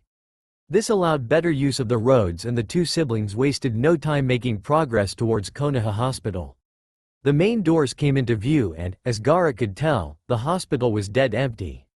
Temari nodded towards a few ninja she remembered from being on the Chunin exam committee as her younger brother entered the hospital silently.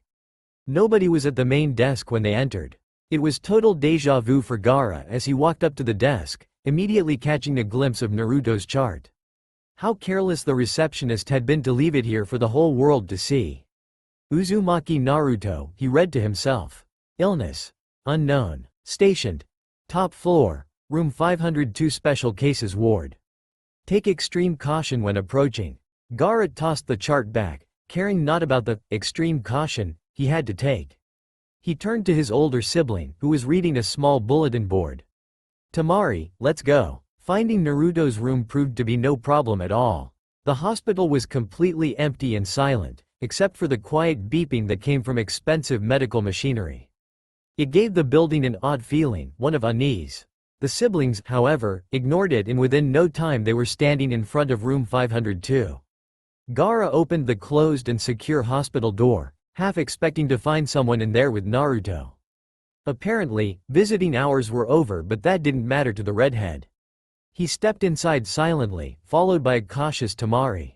The curtains were blocking out any form of sunlight, if there even was any on a day like this, and Gaara quietly asked his sister to open them. When light flooded the room, both siblings caught sight of Naruto, and the thought of closing the curtains seemed like a good idea. He looked too lifeless to be Naruto. So, came a voice from a corner that the light hadn't touched. It looks like Gaara arrived after all. Gaara and Temari spun around. Both had not been able to sense anyone else in the room besides them, so when a somewhat familiar voice spoke up, their hearts almost skipped a beat. Dull light from the window faintly allowed them to see the stealthy ninja's face. It was a very unforgettable face, one that almost everyone who encountered him remembered. Why, of course it could only be Hitaki Kakashi. The one and only. He had put his favorite book away and remained in the shadows. Before, his mind had concluded several things about Naruto's health and settled for watching his student closely until something happened. And, of course, company had shown up after visiting hours had ended. Kakashi pulled himself off the wall he was leaning against and stepped towards Gaara and a very cross-looking Temari. He witnessed her unleash strange behavior before and wondered what exactly he did to put that angry expression on her face. It only meant one thing. Trouble. You might want to show some more respect towards Gaara, she warned Kakashi. He's the Cage, remember? Gaara didn't comment. He turned back towards the direction where Naruto lay unconscious, his eyes narrowing at a sliver of painful chakra that lashed out at him. Whatever the Kyuubi inside Naruto was doing, it sure wasn't letting anything or rather anyone near its vessel. Hey, Gaara, what happened? Temari could feel a sudden change in the atmosphere and caught her younger sibling's narrow eyes staring at something before reverting back to the usually calm look held within them.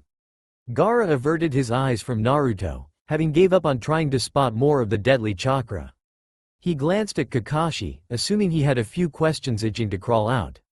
He was correct. So, Cage, what brings you here so suddenly? Naruto is always in the hospital and this is different. So, he's already figured it out, huh? Kakashi blinked his only visible eye a couple of times, crossing his arms and glancing at Naruto. You know, he said, unnerved by Gaara's piercing eyes. This isn't the first time this has happened.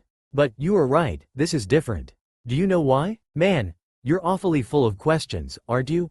Tamari pointed out, placing a hand on her hip and looking towards her sibling, expecting a glare of some sort for her interruption but received nothing. His chakra is different. He's not chipper and lacks any sign of regaining health. That is solely the Kyuubi's fault. Kakashi stroked his chin whilst craning his head to the right. Quite observant, aren't you? He fully expected another comment from the strong Kunoichi, but his ears were met with nothing. The copy ninja left his position near the wall and with a few quick strides, he stood beside Naruto's bed. Almost instantly he felt dreadful power lash out at him and drew back. He narrowed his eye and concentrated on locating the, as Shikamaru would say, troublesome chakra. He couldn't find anything. Well, this is going to be trouble. No wonder he hasn't made any improvements. What do you mean by that? Tamari asked. Perhaps you'll find out if you so kindly went and asked the Hokage? She knows a lot more than she lets on. Tamari, HMPHED, and hesitantly walked out of the room. But not before giving Kakashi one of her icy glares. She would probably try to kill him if he spoke to Gaara in a way she didn't like. It was best to stay safe. The door closed with a quiet click. Only machine, beep, beep, beeping, echoed throughout the room. Kakashi, only moments after Tamari left, bid Gaara farewell. He needed to track Jiraiya down, wherever the old man was. Gaara was left completely to himself. He liked it that way, there were no interruptions. He found a wooden chair tucked neatly into a corner and dragged it to Naruto's bed. Then, sitting down quietly, the case-cage of Sanagakure fell into a deep state of thought. There had to be a way to break through the protective chakra barrier. Starting from scratch, Gaara summoned a few grains of sand towards the blonde. As predicted, they were repelled by chakras, so Gaara tried again, but added more force to his sand. Red chakra, this time completely visible, lashed outwards, eliminating the sand. Then, without warning, the chakra aimed for Gaara. Dodging a probably painful injury, Gaara moved from his chair quickly and decided that more force was needed. He had to break through. Ever since Akatsuki had taken the fearsome Shukaku from within his body, Gaara's sand depleted in power, but it still listened to him, more so than before. Silently, he watched small grains of sand rise up in front of him. Without a word ushered, Gaara's protector rose up and slammed down on Naruto, a serpent-like hiss echoing all around. Chakra, just like before, acted up to protect Naruto, however, Gaara's sand prevailed. Red light engulfed the small hospital room, piercing through thick wall yet leaving no marks. A strong, invisible force field struck Gaara while his sand was still slithering back to him.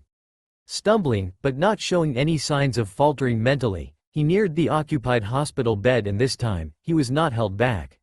Wake up! Naruto still lay motionless, his eyes clamped down tightly, hair placed in a very neat and un-Naruto manner. His lips were pursed together, forming a smug frown. It was sickening, the way he looked. How could someone like Naruto turn into this? Wake up, Gaara repeated. He got no answer, he knew he wouldn't get one, and he didn't care that it was pointless, he had to try at least. He owed Naruto his life, he couldn't just stand by and do nothing. There had to be a way to get Naruto out of his current condition, Gaara would make sure of that. Gentle water lapsed over his bare feet, such a perfect temperature that it seemed all too surreal. Dreams, to him, were only associated with the flavor of ramen, of course, so he refused to come to terms with his current situation. The water, now drawing him and using the perfect feeling it brought, dulled Naruto's awareness and he fell victim to a beautiful, peaceful state of serenity. He never remembered falling asleep at night, so, when Naruto took in his surroundings, he was quite confused. The dark, midnight blue sky was speckled with stars and the Milky Way. The only noise here was the calm flow of small-sized waves that graced the sandy shore. Naruto then found himself standing amidst the sand further away from the water, small grains of it sliding between his toes when he wiggled them around. It felt good. Yeah, this is definitely a dream. Before this, Naruto usually suffered from dreams involving the demon inside of him. Dreams that could or should be classified as nightmares. This time, though, he couldn't feel Kyuubi's presence at all. He was safe, for now anyways. Absent-mindedly, Naruto moved towards the shore, where water met sand and stone. He felt hypnotized, at a loss of control over his movements, but, since he was completely at ease, he didn't seem to mind. In no time, the blonde was back at the water, craving its perfect touch. Cold, crisp water struck his toes first. It was an odd feeling, that coldness, and Naruto felt that he recognized it from somewhere. But the blonde didn't have a chance at escaping once it dawned on him. That cold belongs to Kyuubi. Waves at least twice as tall as Naruto swept over him out of nowhere, so sudden that he fell out of his peaceful trance and into one of fear. He was flung into the sandy shore, limp and broken. His entire body hurt, he felt weak, and that was the perfect time for an attack. "Why are you doing this?" he yelled loudly. "I thought you said you'd help me, not hurt me." Cold waves roared closer towards Naruto, stained crimson this time. He would be a goner this time for sure. His body remained shattered like a broken doll. He was stuck, only 10 inches away from sending Naruto into oblivion. The waves seemed to retract instead of moving forwards. Bewildered, the blonde looked around and then downwards as he felt his hands being pulled on. The sand dragged him away from danger, sending Naruto into a different world. It felt odd, more alive, more real. Then, before he could fully make out his surroundings, whatever there were anyways, Naruto began to feel more awake. He could hear his heartbeat and it didn't sound all that healthy. Slowly, he began to push forwards, his eyes shifted, opening the doors of reality. He was awake. Gaara stood, arms still crossed, his eyes vacant of emotions, and analyzed every object within Naruto's hospital room. Boredom seeped into his veins, his mind dulling. Anything would be better than just standing around. Doubt grew more and more. Perhaps Kyuubi possessed a greater amount of power over Naruto than he had first assumed. The blonde wasn't going to wake up again. "Where am I?" Naruto had shouted about an hour ago. What am I doing here? What's going on?" Gaara then ran out of the room to get help. Nurses and doctors flew in moments after. "Please step aside, Case Cage," a male doctor had said. "We need to examine him right away." Of course, the Kyuubi wasn't feeling all too generous and sent out its powerful chakra, preventing any aid from reaching Naruto. This, in turn, spread more fear and confusion from inside Naruto, causing him to go into shock. "Get me the tranquilizer. This boy is getting out of control."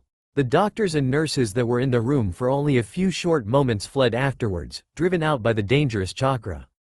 Gaara watched with his own eyes as Naruto's blue orbs rolled upwards to the ceiling and closed shut seconds after. Naruto had passed out. Nobody, not even Kakashi, returned that day. Temari, he hoped, was currently sitting in Tsunade's office. She hadn't showed up at all and the hospital staff were too nervous to enter Naruto's room. In other words, Gaara had nothing to do, no one to converse with. It wasn't like he was the talkative type anyways. And lastly, he was running out of things to think about. The room was incredibly bland feeling, not a single thing was considerably entertaining. Gaara backed away from the occupied hospital bed and sat down in a faded brown chair, the one he had occupied when Naruto's chakra had lashed out before. Sand, barely visible in the dull, clouded light, began to dance around Gaara's hands as he watched it move independently. Caught in the trance his sand created, Gaara failed to notice the door behind him slide quietly open. When a faint gasp reached his ears, Gaara's sand dropped dead on the floor and the case cage, now turned completely around, stared blankly at an older female nurse. She had heard many things about Sabaku no Gaara, things that made almost anyone shiver. So, upon entering Naruto's room, it was his checkup time, as her clipboard said. She couldn't help but remain frozen in time, fear jolting her heart like sharp lightning. She didn't want to die. It would be wise to just tell him what was going on. It's as Naruto's regular checkup time. Gaara nodded stiffly. Carefully, he sat up and moved away from Naruto, settling against a wall nearby. The nurse cautiously entered, afraid for her safety, and quickly made her way to the unconsciousness blonde. Placing her chart on a small nightstand, she began to check his heart rate, body temperature, then, grabbing the chart, she wrote down a few jot notes. "His condition hasn't changed," she explained nervously to Gaara, who remained silent, watching her scribble down things and glance back at Naruto periodically. "Also, it appears that whatever was keeping the other doctors and nurses away from him has disappeared." "I see. The doctors don't know what's wrong with him, and some are quite afraid to come in here. Do you know why?" The nurse knew Gaara had only arrived here not too long ago, so it couldn't be because of him. Gaara glanced at Naruto and then back at the nurse. The woman must have been from somewhere else to not know of Naruto and what was sealed inside of him. He didn't want any more hatred directed towards the only other person that shared the same pain as him. Naruto didn't deserve cold treatment while being hospitalized. I don't know, Gaara lied, keeping his voice at a steady level. I'm sorry. The nurse bowed slightly before excusing herself. She closed the door quietly, careful not to awaken Naruto, her clipboard clenched tightly in her hands. Gaara was once again left all to his lonesome self, but he didn't mind. Faded brown material known as a chair beckoned to Gaara, looking strangely alone in the room. A few silent strides and the ruler of Sanagakure was sitting calmly, patient as ever, contemplating the fate of Naruto. An hour passed and still nothing happened. The stoic ninja was no longer in his chair, having become stiff and his muscles sore. He was currently standing in front of the door, undecided if he should leave for a while or not. His feet guided him forwards as if they had a mind of their own, and, just as he was about to exit the room, sounds of rustling fabric reached his sensitive ears. Gaara spun around, his robes floating in the air momentarily. Naruto's hair moved in sync with his head and slowly, as if mechanically, his eyes cracked open. The young cage was at his bed within seconds, unsure of what to do. Naruto's once crystal clear blue orbs were now clouded over and gazed at nothing. The expression on his face never changed, his limbs refused to move, the rest of his body was framed in pain. Gaara moved to the opposite side of Naruto's bed where the blonde stared blankly at nothing. Naruto must have seen him through the fog in his eyes. He showed a small amount of recognition and tried to speak, but it cost him too much energy. His head fell limply into his pearl-white pillow and heavy eyelids entrapped once brilliant blue orbs. Thinking quickly, Gaara looked around for an emergency button or device to notify any available doctors of Naruto's current state. Remembering that there had been nothing before, darting his emotionless eyes back and forth, Gaara realized that even if he were to run, there was a chance that something could happen to Naruto. This was important, he had to find someone, anyone who could whisk the blonde into better condition. Forming the correct hand symbols, Gaara teleported himself to the main area where doctors and nurses flourished. An elderly man, probably in his mid-50s, was the redhead's first choice. He calmly approached the man, keeping himself in check, and asked politely for him to quickly hurry to Naruto's room. In the back of his mind he had the feeling that this man, like many others, would reject the blonde and, as Gaara found out, his small feeling had been right. Absolutely not, the doctor bellowed, placing his hands on his hips and looking appalled. Gaara sent him a death glare. You cannot deny a person the medical treatment they need, doctor. Like usual, his icy glare was able to snap the man into a state of submission. It worked on just about anyone. The doctor made his way to Naruto's hospital room while Gaara simply teleported himself back in a blink of an eye, returning him to an occupied hospital room. 10 minutes later, as Gaara had counted, the doctor appeared with 2 male nurses behind him. In mere seconds, the doctor completely checked over Naruto and sent both nurses for assistance. He's become unstable, his heartbeat is erratic, the old man reported to Gaara, whom was leaning against the wall beside the hospital bed. I'm sorry, but you'll have to leave for now. What are you going to do? The doctor rubbed his forehead. Just a few tests, that's all, nothing that'll harm your friend. Tests. To Gaara, they meant nothing but trouble. Tests were more like experiments for guinea pigs to see if they would die or not. He glared at the doctor, hardening his facial expression, and pushing himself off of the wall while uncrossing his arms. I hope you keep your word. And with that Gaara left, sparing Naruto one more glance, hoping the chakra wouldn't return. He quietly closed the door and headed straight for Tsunade's office. Upon entering the sturdy tower, Gaara found Tamari. She informed him that Tsunade was currently in an important meeting with many elders and council members. Frankly, Gaara didn't care, and he expressed that well. Giving a short farewell, the redhead found himself making his way towards Tsunade's office, not a single worry passing through his mind that he may be interrupting something. A well-used wooden door greeted Gaara once he finally stumbled upon the last floor. Voices echoed through the thick wood, but Gaara didn't care. That was, until he heard words such as Jinchuriki, Kyuubi, and Naruto. He turned the doorknob and stepped inside without even knowing it. Sand danced around his feet, threatening to strike out now that his anger had awakened. But Gaara silently asked it to stop, he wasn't going to shed blood. Gaara? It was Tsunade's voice. What are you doing here? The Hokage looked as if she was being outnumbered and something, Gaara noticed. He set his eyes upon several faces he had never seen before, all of which were old and worn. It's about Naruto, he said as calmly as he could. He has woken up. Tsunade jumped up from her chair, but an old woman, nearing her 70s, spoke threateningly. Hokage-sama, let me remind you that this meeting is not yet over, please sit down. Tsunade sat, hesitantly, then the old woman turned to Gaara. Ah, Kazekage-sama, how nice of you to join us. Take a seat alongside the wall if you want. I'm sure this meeting will only bore you, so if you... I'll stay. No objections were made as Gaara leaned heavily against the wall closest to the door. He put on an extremely calm facade, his eyes darting from face to face, his sand disappearing gradually. Now, an elderly man spoke up. We've come to a conclusion as to what will happen to Uzumaki Naruto. He turned to Tsunade and shuffled a stack of papers in front of him. We can keep him around a little longer, but eventually he'll have to move on. Gaara's eyes narrowed at his. What did they mean by, he'll have to move on? They wanted him dead, Gaara knew it. He was about to speak up, but, to his surprise, Tsunade beat him to it. I will not grant you permission. That is absurd. Naruto has done his best to help this village, even with people turning their backs to him and having no faith in him whatsoever. He could never hurt this village. I do not see if necessary for me to repeat this again.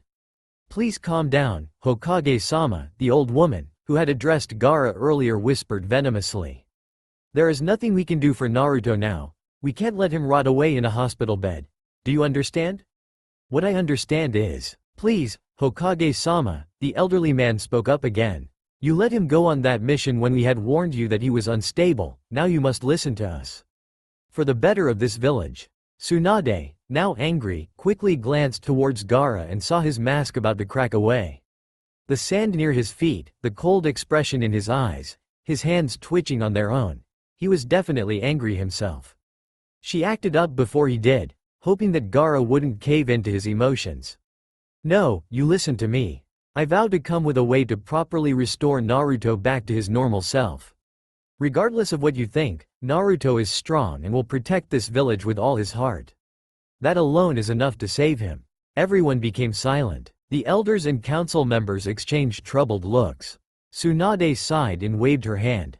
This meeting is over. You are all dismissed. Hospital food, as Jiraiya found out, tasted more like over-expired milk than anything else. The small cafeteria was lacking in all things appetizing, and that also included their small quantity of drinks. They didn't even have sake. Of course, he knew they wouldn't even dream of including that on their menu. An old man can dream, right? Currently, Jiraiya was seated rather uncomfortably at an overly bleached stainless steel table, a small tray of food smelling heavily of plastic, and a glass of water clutched in his left hand. He contemplated whether or not he should even bother swallowing a chunk of some repulsive casserole that was impaled on his fork. The garbage no more than 2 feet away from him seemed to want his food. Jiraiya made no complaints. Next, the glass of water became a victim. However, instead of throwing it out like he had done with the hospital food, Jiraiya swallowed the stale liquid fast, nearly choking on a half-melted ice cube. He smirked wickedly then, making sure no one was around, in looking distance anyways. Jiraiya pulled out a flask of his favorite sake. Just as he unscrewed the top, a voice caught his attention, making him feel, and look, like a deer frozen in bright headlights. Ahem. Jiraiya slowly glanced upwards and came face to face with an angry Tsunade. Just what do you think you're doing? Ah, eating? Tsunade sat down across from Jiraiya and held her hand towards the flask of sake. Give me that. Pushy, aren't you? Tsunade, without warning, simply flicked the hand Jiraiya held the sake in and laughed devilishly as he drew back in pain, immediately handing over his prized drink. The Hokage of Konohagakure was not someone to mess with. In mere seconds, the sake disappeared, leaving Jiraiya upset and Tsunade quite happy with herself. That's no way for a Hokage to act in public, the frog hermit commented, eyeing the empty flask and hoping that something, even a few drops, had been left. Sadly, he was wrong. Don't even try bossing me around. She waved a finger at Jiraiya, swaying slightly from side to side. I'm perfectly fine. Jiraiya looked at her suspiciously. What are you doing here anyways? Got bored of paperwork? Oh, be quiet, she snapped.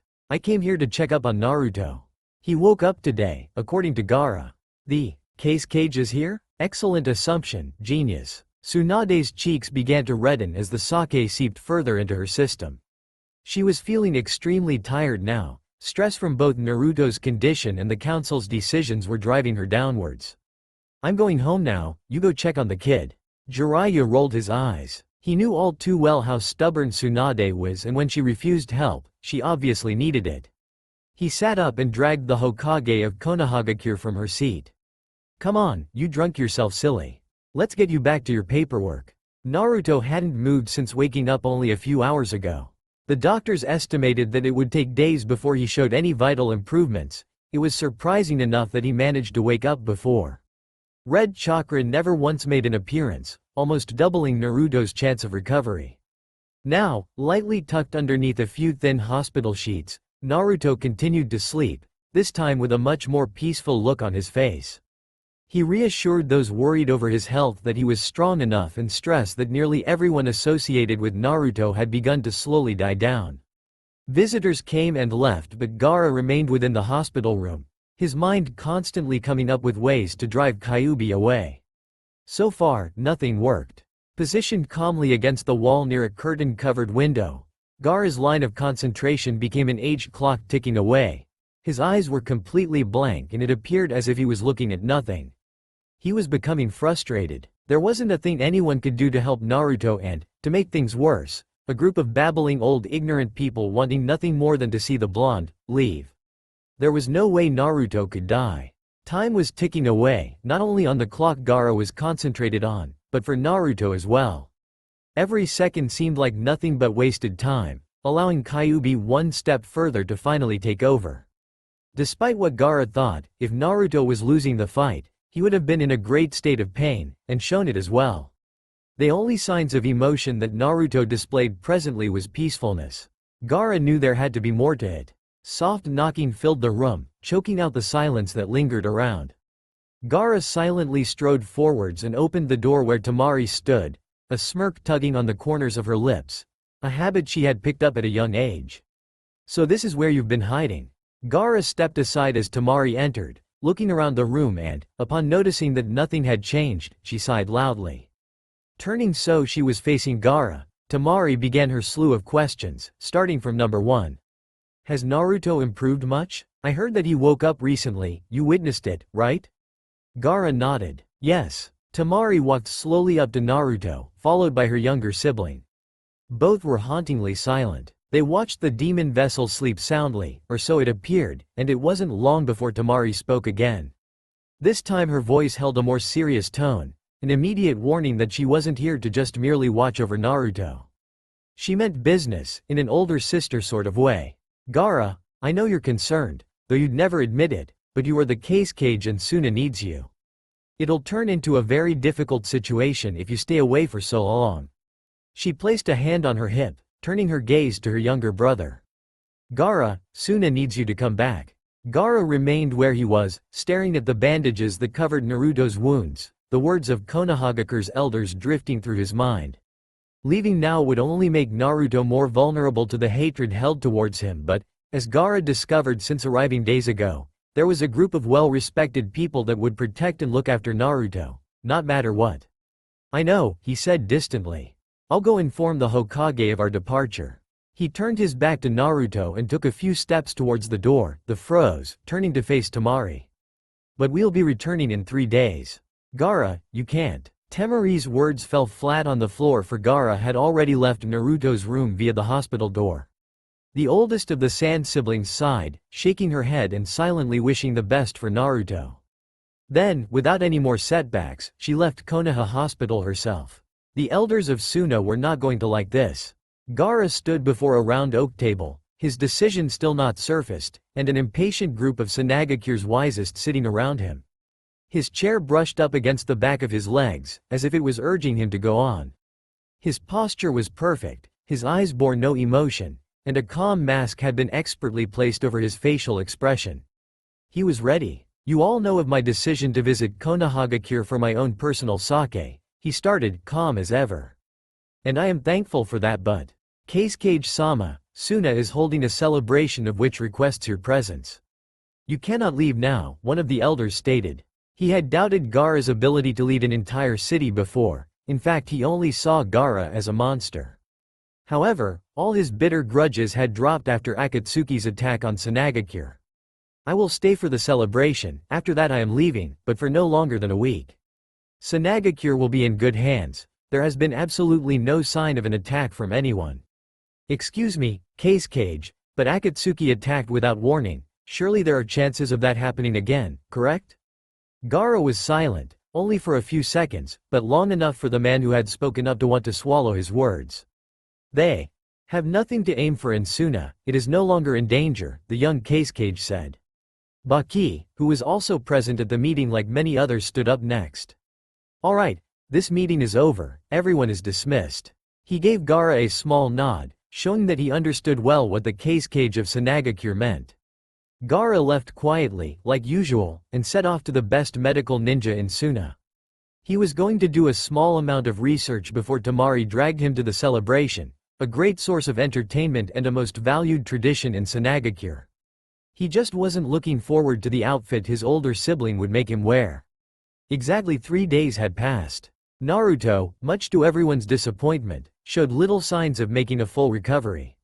He hadn't changed one bit. Word had leaked around Konohagakure of Kyuubi's possession over Naruto, stirring worry and unhappiness within the hearts of many. Those who knew the blonde well, having either befriended him or fought alongside him, became Naruto's only defense against the ever-growing amount of upset villagers. Ruler of Konohagakure with immense strength, the Hokage stood up occasionally for Naruto, despite what others said. Like promised, she spent large periods of time working to come up with a solution that would help Naruto, and things seemed to be working out quite well in her favor. Free from a silly and horrible burden known as paperwork, Tsunade studied a thin piece of paper that was caught between her thumb and index finger. Light from a small lamp placed beside her was the only thing bright enough to see by in Tsunade's personal room that was located in Konoha's hospital. A steel door, used regularly, opened quickly to reveal Shizune and Tun. Tsunade, is the seal complete?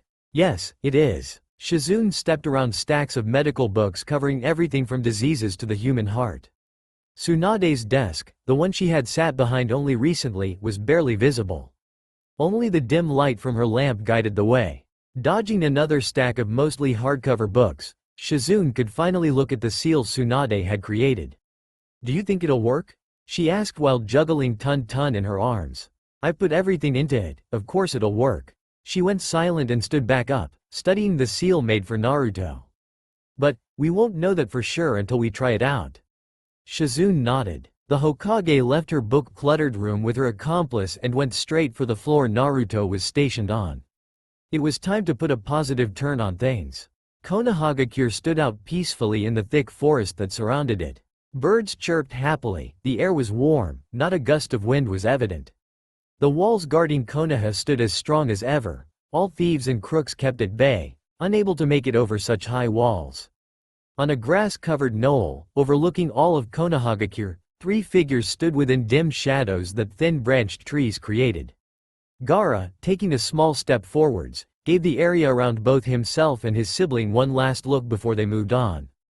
Tree after tree passed. Close to no conversation started among the siblings, they were here on business to help Naruto. They were serious. This time, things would go differently. Naruto had a higher chance of recovering and from Suna they brought only the best healing medicines. Kankuro, now accompanying his siblings, had just finished a rather low-ranked, what he considered low rank, anyways, and long mission. A small break was needed, and when he found out of Naruto's illness, as Baki put it, he jumped at the chance to leave Sanagakure once more.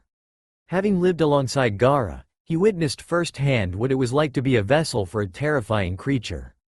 It was disturbing, unsafe, and made the person a total psychopath.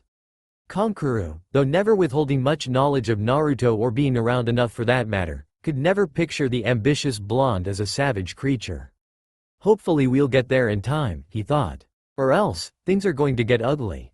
Ahead of him, the tall, strong gates of Konohagakure came into view, protecting its village from any enemy attacks or intruders. Gaara, leading them onwards, made quick small talk with the sentries at Konoha's main entrance before they went straight for Naruto's hospital room. It wasn't long before the three Sand siblings stood before the sturdy building, each mentally preparing for the worst. Kankuro blanched as the smell that accompanied most, if not all hospitals, choked his lungs and assaulted his nostrils. He felt incredibly dizzy, trying hard to adjust to everything, but to no avail. "Oh come on, don't be such a baby," Tamari said, giving Kankuro a hard shove that sent him flying down the main hallway. She smirked and passed him as he stumbled to gain balance. "You'll regret that." Gaara, who was far from his siblings, turned down the right corridors as they went the opposite way. He went for the only stairwell and after a short walk, Gaara found himself on the floor Naruto was being stationed on. Keeping him somewhere for special cases didn't lighten the view people had of Naruto, if anything else it only made things worse. Room 502 stood before the young case cage. He glanced down the hallway, left, right, and it was completely empty. Nobody was up here, the only thing that remained from before was dead silence. Quietly, as to not disrupt the silence, Gaara opened the door to Naruto's room and stepped inside. Absolutely nothing changed since he had left. Gaara noticed that Naruto looked like he was unable to move, as if he was frozen in time, his face still twisted in the same way like it had been before. A few "get well soon" cards decorated the small nightstand by the blonde's bed and several small gift packages as well. Gaara relocated the faded hospital chair, which had been pushed closely into a corner and, without even breathing a word, he summoned Sand to push it towards him. But, unexpectedly, nothing happened. True, his Sand was much weaker now, and it disobeyed him many times in the past, but something just didn't feel right this time. The door Gaara left open made a soft creak. The case cage spun around on the balls of his feet, his footwear making no sound at all. Hello, Gaara." Sakura stepped into the hospital room cautiously, not out of fear, but because she didn't want to disturb Naruto's sleep.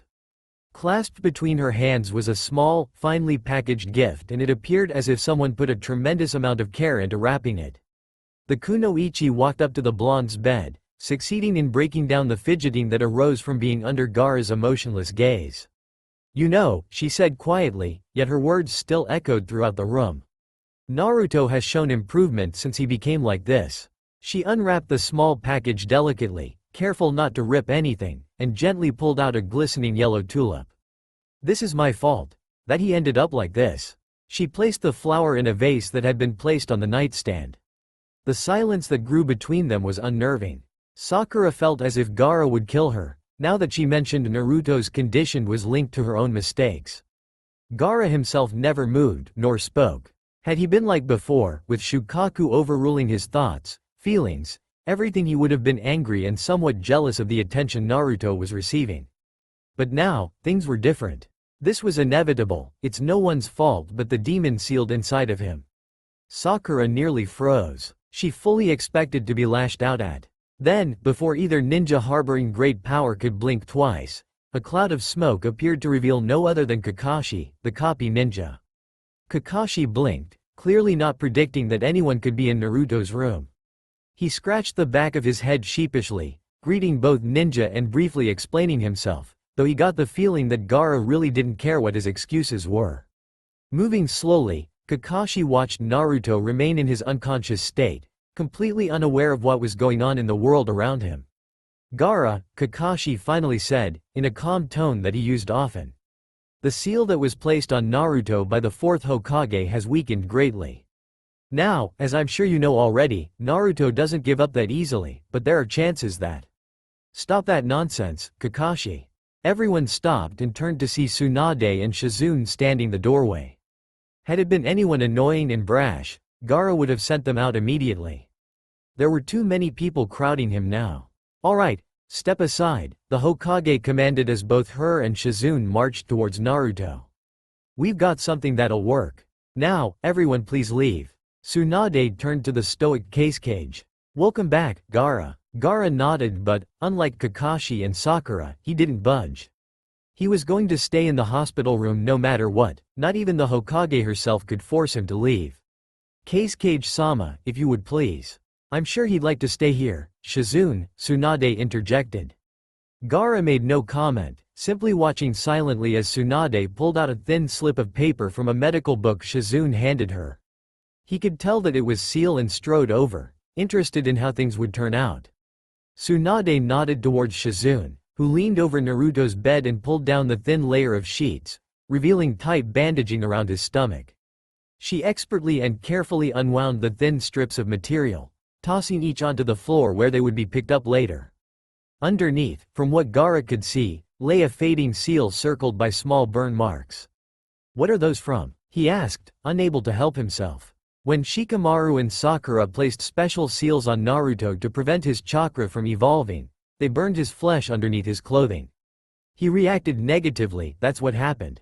Gaara hardened his gaze, eyes narrowing considerably. He crossed his arms, staring at the burn marks on Naruto's stomach and then to the seal Tsunade held between her fingers delicately, as to prevent any damage. "Will that do the same?" "No, this seal is to put a barrier over the Kyuubi. It won't hurt him at all, but there is a chance that he might react in a way I haven't anticipated already." "Everything is ready," Shizune informed both Tsunade and Gaara, still weary of the redhead's presence. Tsunade concentrated her chakra on the seal trapped between her fingers. It began to emit a green glow, drowning out the dim light pooling into the room from curtain-covered windows. She went to place it on Naruto's stomach, but a pale hand snaked out and prevented her from moving. "Cage-sama," Shizune gasped. "What are you doing? Let me do it." Tsunade stopped the visible flow of chakra and smirked. "You have to be a trained medical ninja to do this." Gaara released his hold on her wrist and glared daggers at the seal. "I'll do it." Wearily, Tsunade handed over the seal. All hard work and time put into that single piece of material could possibly go to waste, but she knew Gaara had enough chakra control and enough knowledge to handle it properly. "You need to concentrate all your chakra into the seal," Shizune instructed. Gaara quickly had a green glow dancing around the seal. "Now, you need to carefully place it inside the seal that's already on his stomach." Gaara lowered the seal. As soon as it touched the blonde's flesh, the young Cage could feel his fingertips burning. He closed his eyes, focusing all his chakra to create a strong force, and pressed down harder onto the seal. Naruto began to move slowly and stiffly, then, with absolutely no warning, he sprang upwards as soon as Gaara finished successfully placing the seal inside the original one. Sharp nails suddenly pierced through the clothing over Gaara's arms, ripping the pale flesh underneath. His sand never once acted up and warm droplets of blood seeped down his arm. It felt foreign, something he rarely experienced. "I am not a monster." Naruto growled ferally, causing Gaara to draw back, but Naruto's grip on him was too strong. "Naruto-kun," Shizune yelled. "Stop it, please." "Shizune, he can't hear you." Tsunade frowned and went to break Naruto away from Gaara, becoming slightly nervous from the sight of the blood that began to drip off of the Cage's hands. She stopped when Naruto's eyes opened up and crimson-colored pupils settled on her. Naruto turned his head, as if it had been mechanically attached to his neck, and let go of Gaara. His hands fell down and only seconds later he collapsed entirely, unconscious yet again. Gaara, his arms shaking slightly, stood up straight and glanced back at Naruto. "It's all right now," Tsunade's voice filled the room. "Naruto is going to be just fine." Gaara stared dully at the blood dripping down his arms. Eyes vacant of any emotion, and of life as well it seemed. He was thinking of all the reasons why his sand had not acted up. It always did before any harm could be done to his body. Maybe it saw no need to be overprotective anymore? "Cage-sama, do you want any bandages?" Shizune asked quietly, looking shocked as she watched the blood trickle down Gaara's arm. Gaara made no response, his eyes still locked on the wounds Naruto inflicted upon him. Tsunade, knowing well of Gaara's sand and its power, caught the bewildered expression that slowly formed on his face. She grabbed his right arm, the one that was injured the most, and pulled down the now stained sleeve, revealing small but deep incisions. "You're simply low on chakra, that's all," she said as Gaara glanced at her oddly. "And it would be wise to let Shizune bandage you up as well."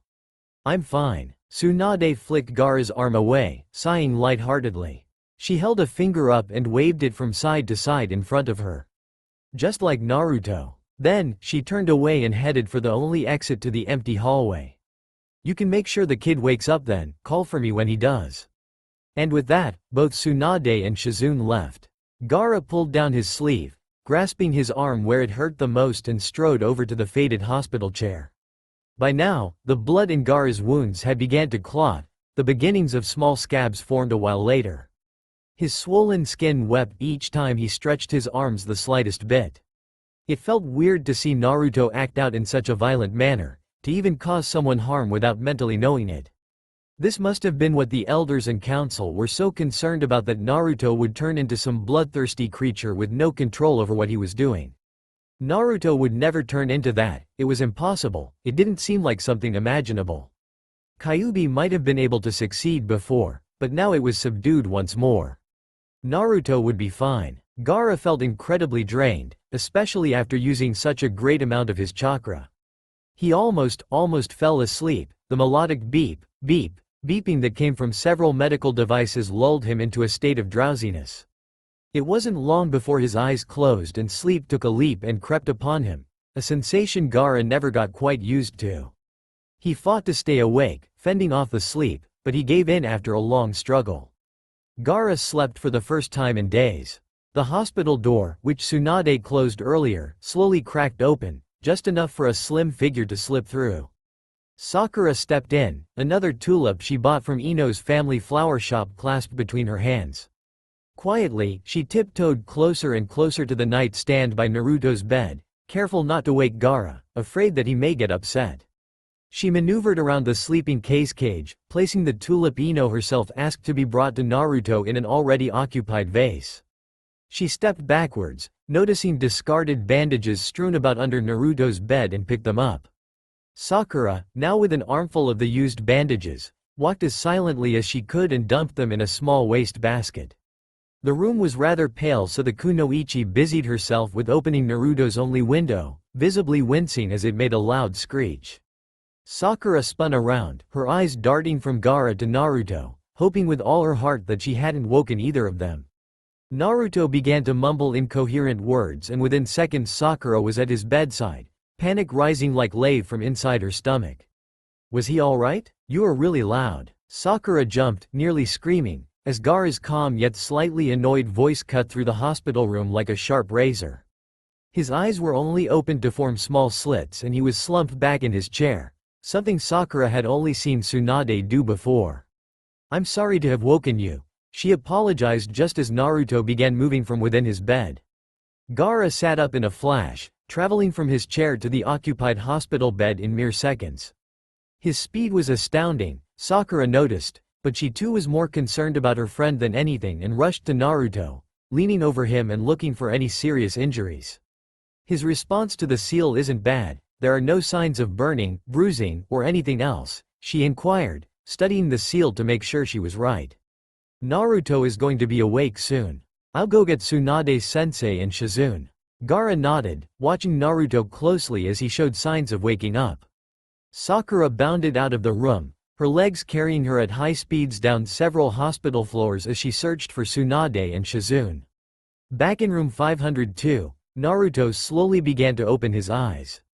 Gaara stood over him now, trying to convince himself that everything was finally alright, but it wasn't helping very much.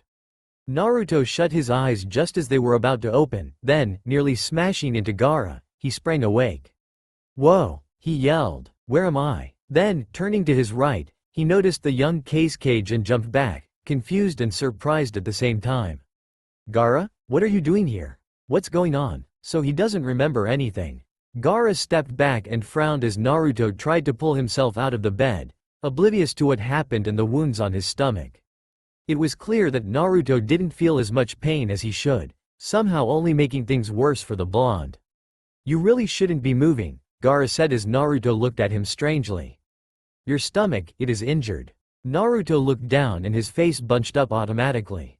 He saw the burn marks, the new seal, and everything connected like one big puzzle inside Naruto's head.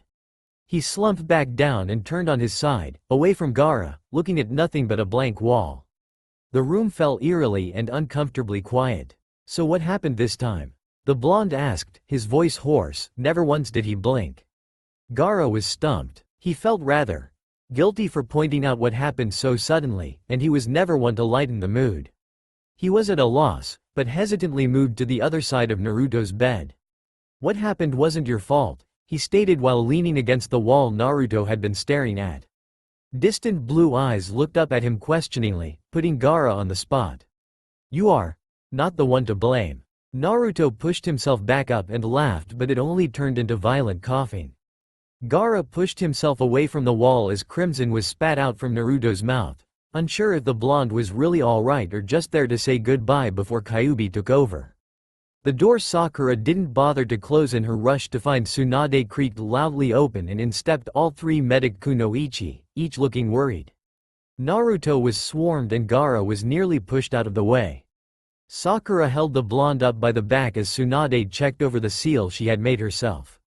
Shizune, quickly writing down small, scratchy notes, noticed Gaara and pointed towards the door with her pen. Cage-sama, I'm afraid you'll have to leave for the moment. We'll find you when we're… No, Naruto interrupted, startling everyone. I want him to stay. Shizune looked to Tsunade, whom waved her hand. It's alright, he shouldn't be too much trouble, I'm sure. Gaara remained silent during the brief checkup made on Naruto, his arms crossed over his chest like usual.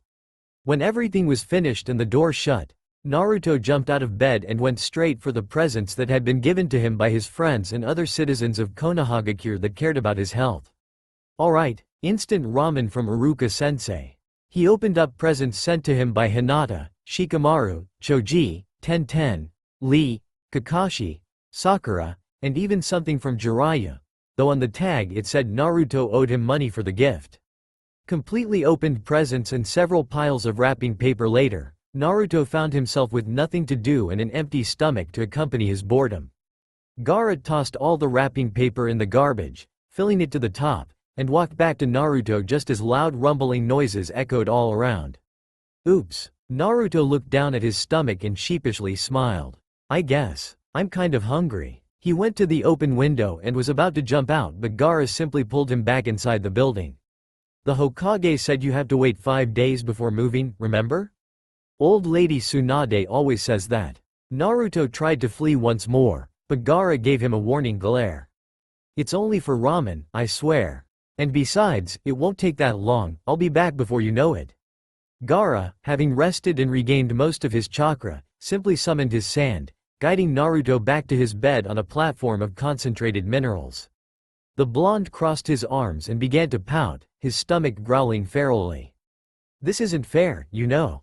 Naruto was placed carefully back down, never once did he move from his position. When he could smell the musty white hospital sheets underneath him, an idea made itself known, one that could be his ticket out of here. It was rather mean, especially to someone that was concerned, but he was hungry. Gaara felt satisfied with himself and went to sit back down when Naruto suddenly fell backwards in his bed, dead silent and unmoving. He rushed over and saw the hospitalized boy wasn't even breathing, from what he could see, and looked pale. Gaara reached out to tap Naruto, his mind spinning rapidly, when the blonde jumped up, causing the young cage to stumble backwards. Ha, gotcha. Naruto headed straight for the window, which was quite a predictable move, and came to a halt when a pillar of sand blocked his escape route. He sighed and sat against the wall underneath the only, and now blocked, window. You are a big fat cheater. He slumped down more, his chin resting against his chest. Gaara slowly made his way over and stared down at Naruto, something identical to a smirk tugging on his pale lips. And you like to almost scare people. Naruto just stared at the ground blankly as his stomach roared on. Gaara sat down across from the blonde, startling him. What do you want to eat? Naruto lifted his head and beamed. Ramen. Then his expression changed and he scowled bitterly. But not hospital food. That's disgusting. Don't worry, I'll take care of Suna. A rather perky voice echoed throughout the dark cave where 4 of Akatsuki's members were gathered. I'll make it a piece of art. Deidara smirked, hoping to get some revenge on the large desert city, though it would only be a distraction. Beside him were Kisame and Itachi, both stoic and completely silent. Excellent, now, Itachi, Kisame, you two head for Konohagakure. That brat with the 9 tails will be ours. Nothing more than a shadow, the leader of Akatsuki gave out instructions. He now had all demons except for the Kyuubi under his grasp and, in no time, the 9 tails would be his as well. Alright everyone, his deep, mysterious voice echoed around. Head out and finish this as soon as possible or it will be your heads. Barely visible, Deidara, Itachi, and Kisame departed. It was time to finally get what they were striving to achieve all along. His hunger was finally put to rest. It was not hunger for blood, violence, or even wealth. It was his hunger for ramen. And, after several bowls of the delectable food, Naruto then decided that he could spare some time resting. After all, there was nothing better to soothe a bloated stomach than just sitting back and relaxing. Gaara, who had made the mistake of only buying one bowl of ramen from Ichiraku, now sat in disbelief at how much food Naruto could scoff down and the rather large hole in his pocket. He was officially broke. Naruto lay back down in his hospital bed, ramen bowls stacked evenly on each side, causing the blonde to feel like he was living in a toy castle of some sort. His stomach no longer growled as it had been doing previously, something Naruto was thankful for. He hoped his wallet carried enough money to eventually pay Gaara back. Sorry about that. He lightly patted his stomach and winced as red-hot pain bolted all throughout his body. Normally, his wounds healed quickly, but this time nothing seemed to happen. Nothing at all. Naruto rolled onto his side, ramen bowls facing him, and unintentionally grabbed his stomach as it once again delivered pain. Before, he felt Kyuubi's power surging through him like a river of fire, but now it seemed distant, so far away that he couldn't tell if it even existed anymore. Gaara moved his fingers as sand danced around them and sent a small wave of the soft minerals toward the empty ramen bowls, moving each stack carefully into the same corner Gaara's chair had been placed in earlier. Naruto didn't even move. The burning sensation was too overwhelming, almost crippling. "Hey, Gaara?" It was silent. Short seconds felt as if they took forever to pass. Naruto felt certain that Gaara wouldn't answer, or perhaps he left in search of something better to do. Quiet footsteps reached Naruto's ears, headed in his direction, nearly undetectable. Gaara was perfectly skilled at moving around quietly, defending himself, killing others. However, he was not skilled at dealing with other people. A silent observer, not a trained psychologist, Gaara felt rather unprofessional at this, having been so used to ignoring such problems. But there was a time and a place to try something new. It would just have to happen here. Naruto tilted his head upwards, crystal blue eyes targeting the wall behind the hospital bed that grew oh so uncomfortable, and, seemingly out of nowhere, Gaara appeared. The blonde blinked once, or so he took into account, half surprised that the young cage hadn't left completely. A connection they shared, though neither knew of it before, was that of unimaginable suffering and rejection. Not a very swell connection, but they both endured the impossible, similar feelings, situations, and both harbored similar power that others shunned. But now there was something Naruto could not relate to, something that thinned out their connection. What is it like to have no monster inside of you? The question slipped off his tongue unintentionally, but it had to be asked sooner or later. The question struck Gaara, rendering him wordless. What did it really feel like anyway? A small amount of respect, less cold and disrespectful glares, more recognition, but did it really matter? Gaara's mind usually circulated around the good of Sanagakure, not his own personal feelings. He didn't have time for such things, but Naruto was different in that aspect. "It is a change," he said, then added, "but not much of one." Naruto smiled slightly, his first genuine smile in what seemed like forever. Gaara was rather confused. Why would he be so happy? The young cage stood alone even more now. Shouldn't he be upset? Angry at him? That sounds nice. Naruto sat back up, scrunching his face in pain as the muscles in his back stretched just a little too much. "I think I'm better now." Gaara was baffled. "You're hardly fit for moving around." Naruto liked to prove himself right. It was a trait that he held since childhood. Giving up seemed impossible, no matter what the situation, and he wasn't backing down. The pain couldn't stop him. Gaara personally witnessed Naruto's determination several times, so, as the blonde struggled to get out of bed, he wasn't very surprised. "You are going to fall." And Naruto did just that, landing on his feet only to gain half the balance he needed to remain upward, then fell face first into a bed of soft sand. His teeth felt extremely gritty after, but he went uninjured, only spurting up small amounts of sand. "Hey, I guess you were right." Sand began to swirl around Naruto's arms, hissing almost soothingly to his sore ears. It heaved him up effortlessly, dancing in mid-air and receded back to Gaara once the blonde's feet were planted steadily on the cold floor. Immediately, Naruto made another daring escape and once more he was stopped. "Come on Gaara, I'm going to leave sooner or later, so why not let me go now?" Naruto was the most persistent person in the entire universe, Gaara discovered then, and he constantly strived to push himself down the path of life. As the blonde began to plead, inching closer to the door, Gaara thought of everything that could possibly happen while Naruto was on the loose. There weren't many positive things floating through his mind. No, glaring blue eyes shot daggers toward him. Gaara knew plans of escape were circulating through Naruto's thought pool, perhaps another fake death or two. Like the blonde, he held his ground, refusing to be beaten back, and both ninjas soon found themselves wrapped up in a glaring contest to the death. Things like this were quite simple for Gaara and Naruto. Their battle was evenly matched until sand began to dance against Naruto's skin, making it harder for him to concentrate properly. The blonde bit his lip, his eyes dying to move, yet they were frozen still, and he silently hoped they stayed like that. Naruto was sure he had won the evenly matched fight. He felt like laughing, but when he actually did, not from his victory, but because Gaara's sand was tickling him, he knew then that everything was over. Gaara had won. He cheated. Just this once. "I promise I'll be right back," Naruto pleaded, trying to mask his unserious expression, but failed. "Fine." Naruto smiled and went for the door. Not a single grain of sand held him back. "This will be our little secret, alright?" He opened the door and fell down when he came face to face with three unfamiliar ninja. "Who are you guys?" No introductions were made. Each ninja passed by Naruto, not even sparing him a glance, and stood before Gaara, bowing down respectfully. They whispered, purposely, so that their words were incoherent to Naruto. The blonde, now curious as to what was happening, noticed Gaara's expression harden and his eyes flash with anger. Something wasn't right. "What's wrong?" Naruto asked wearily, standing back up, with the help of Gaara's sand, afraid of what the answer may be. "What's going on?" Gaara walked up to Naruto, the three ninja positioned behind him, and said in a low voice, "Sanagakure is being attacked." Naruto's eyes widened and he was about to leave to gather some supplies when Gaara grabbed his arm. "Stay here." The door shut moments after, closing Naruto off from his freedom as he stared blankly at the interior of his room.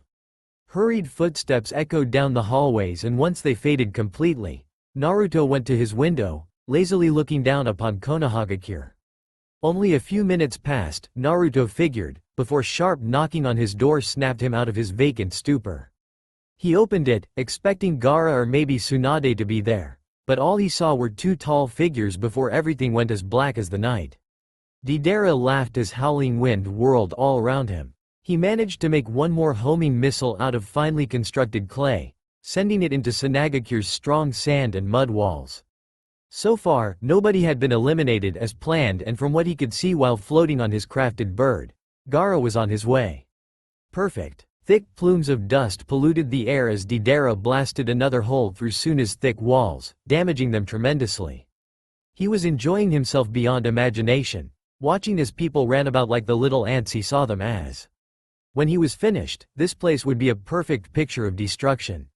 A piece of art. Another explosion here, a hole there, then it'll be exactly how I want it. How wonderful. Hissing the sound that reminded Deidara of the loss he endured involving his arm. The other had been injured by the idiots from Konohagakure, slowly surrounded him, and as soon as he flinched, a wave of sand shot outwards. He reeled back, barely able to dodge the attack, and laughed coldly as Gaara stared murderously up at him. "Looks like we meet again," Deidara cooed, flipping his bangs out of his face. "But this time, you're in the wrong place, I'm afraid."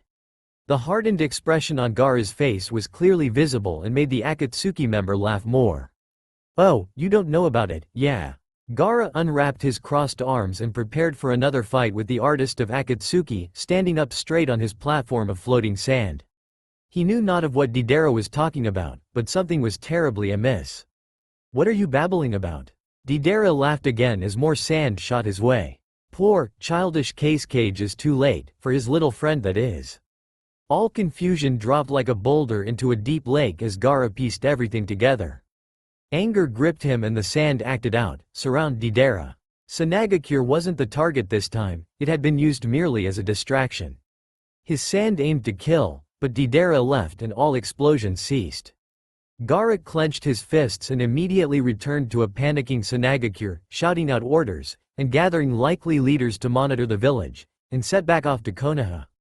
Naruto was in danger. Tsunade entered TH Hospital, Shizune and Sakura on either side of her. Naruto would obviously be plotting some scheme or another that would grant him freedom. Sadly, they were here to stop Naruto's actions that would lead him to trouble, again. The main doors shut behind Tsunade and her followers, shutting them off from outside and throwing them into an absolute mess, a great shock to each kunoichi. Papers littered the ground, desks, everything. Broken clipboards were strewn about carelessly, no longer of use to anyone. The silence gripped the building, strangling it powerfully. Sakura, gasping as she eyed the mess, wasted no time standing around and jumped over Konoha Hospital's main reception desk, stumbling upon two unconscious nurses. "There's two bodies back here," she shouted, though it was hardly necessary in such a hauntingly silent place. Tsunade rushed over as Shizune wandered further down the main hallway, checking for the pulse of each nurse and delivering her verdict. It appears as if they were knocked out quickly, and just recently too. She looked around for any signs of bruising or cuts. Whoever did this, they used pressure points to render them unconscious. Shizune bounded toward them, breathing heavily as she ran down the entire length of the hallway, a great distance to travel for anyone. "All patients are safe. The staff here seem to have been put into a state of sleep and there is nobody around here at all." She inhaled deeply. What could have happened? Sakura stared at the only unbroken clipboard, her eyes widening as worry flowed through her veins. It was Naruto's file, unbroken, with a set of fresh fingerprints standing out sorely amidst the small print. Naruto. The kunoichi ran as fast as she could, traveling through a mess of stretchers, fallen nurses, torn papers, and headed towards room 502. Her lungs wept, but Sakura pressed onwards, running tiredly up one flight of stairs after the other. At last, after much of her strength had been exerted, Sakura reached the special cases ward and almost collapsed. Room 502 looked normal, as if nothing happened, but that's what Sakura wanted to believe with all her heart. The door stood slightly ajar, one of its hinges broken completely off, and inside there was absolutely no trace of Naruto. Nothing but a few grains of sand that lead to something else. Gaara. Sakura nearly jumped. What was he doing here? Did he do all of this? Wait, then where is Naruto? She stepped forwards, standing fully inside room 502, biting her lip as Gaara turned around sharply, his pupils dilated with anger dancing dangerously within them. What happened? She finally managed to choke out. Where's Naruto? Gaara faced Naruto's empty bed, away from Sakura, clenching his fist as sand spilled out, landing loudly on the ground with a hiss. He arrived too late, and even worse, he had been the one to make Naruto stay in his room. This was entirely his fault. He is gone. Those were the only words that could possibly escape his mouth, unless he wanted to unleash his anger on a confused person. Surely he could grit out some more, and so he tried. Akatsuki, they took him. Sakura didn't even get a chance to react before Tsunade, followed by Shizune, burst through the doorway, concern gracing their facial expressions. Gaara paid no mind to either kunoichi, his mind spinning hazardously, and walked towards what had been Naruto's first escape route. A series of explosions came from the large gates of Konohagakure. They were the ones trying to escape this time. "Akatsuki is leaving," he said. "Naruto is with them." Tsunade's face bunched up in anger as the words Gaara had spoken sank deeply within her heart and mind. There was no time to stop the young case cage from actions she knew he would take, and, disappearing out of the window, Gaara went straight for the explosions that shook Konohagakure. "Shizune," she spoke loudly, her voice as sharp as a blade. "We're going to assemble a team of ninja, preferably now. Akatsuki won't get away with Naruto." Shikamaru stood alongside several Konoha ninja that had went to the same academy as himself. Now was not the time to sigh, or look at the clouds all afternoon, but it was time to worry even more for the fate of a one Uzumaki Naruto. Time for him was running low. "Listen up everyone." Tsunade's loud voice reached the ears of many. "Your mission is to retrieve Naruto from the clutches of Akatsuki, no matter what. This is important, please hurry." Kankuro and Tamari, both among those that had been called upon, though they came more on their own free will than anything, looked around for Gaara, hoping he was nearby. They heard of what happened at Sanagakure. It was dirty, foul trick. Now Gaara had two things eating away at him. This wasn't going to turn out to be all sunshine and rainbows. Beside the two sand siblings, one either side, stood Lee, Neji, Kiba, and Sakura. Each maintained a stoic facade, one that could easily hide their emotions. This mission was like no other. It wouldn't be easy. Standing behind the line of Chunin and Junin were Kakashi and Guy, both looking casual, calm and collected. Now, Tsunade said fiercely, standing in front of everyone. Go! Your mission begins. Nothing but fast movement and blurs could be seen as each ninja departed, heading for Konohagakure's walls where Akatsuki was bound to appear. Temari and Kankuro were having difficulties in locating their younger brother. He probably beat everyone to the bad guys, fighting to free Naruto as Naruto had fought to get Gaara back from their evil clutches. Absolutely no time wasted away. Each second was used to further reach the strong walls protecting Konoha. Shikamaru, along with Kakashi and Guy, followed the other from behind, jumping from rooftop to rooftop only seconds after everyone ahead landed on separate buildings. After a few minutes, both Chunin and Junin arrived at a gaping hole where three figures stood, surrounded by a smoldering cloud of smoke. I wonder who they are, Lee whispered to Sakura as the line of ninja remained silent, each looking for a proper opportunity to attack. I don't know, but we've got to be careful, the kunoichi replied. Kankuro stepped ahead of everyone, his figure blocking out the unmasked people in front of Neji, Kiba, and Sakura. The one closer to us is Gaara, I know it is. Shush, Shikamaru warned. Listen. Different voices drifted through the smoke, barely audible. Kiba, with his advanced hearing and with the help of Akamaru, informed everyone of what was going on. The smaller one is demanding that they hand over Naruto. Akamaru barked quietly, as if to shadow Kiba's words. And the two big guys keep on talking about Jinchuriki and Akatsuki. Wait. The small one is going to attack. Everyone rushed over instantly, Temari and Kankuro running ahead. The smoke cleared away, revealing Gaara, whose expression was the complete opposite of happy, and two members of Akatsuki. Itachi and Kisame. Sand rose from the ground, surrounding Gaara as it danced hysterically in midair. He simply narrowed his eyes full of anger, and the sand lashed out, wrapping itself around both Akatsuki members' legs. Shocking everyone, save for Kakashi and Guy, and even Gaara himself, the sand was pushed back, having no effect whatsoever. Ah, is that the best you've got? Kisame, smirking manically, said, his sword slung over his shoulder effortlessly. I'd expect much more from a cage. Hey, don't talk about Gaara like that. Temari opened her fan, revealing all three moons, and attacked with powerful gusts of razor-sharp wind, each dodged by Kisame and Itachi. It's no use, Kankuro sighed. They're just too damn strong. Gaara attacked with his sand again, only to have it beaten back once more, this time with Kisami's unique sword. He wouldn't give up, not now, not this time. Kisame, Itachi's cold, emotionless voice swept over everyone. We've got no reason to fight here, let's go.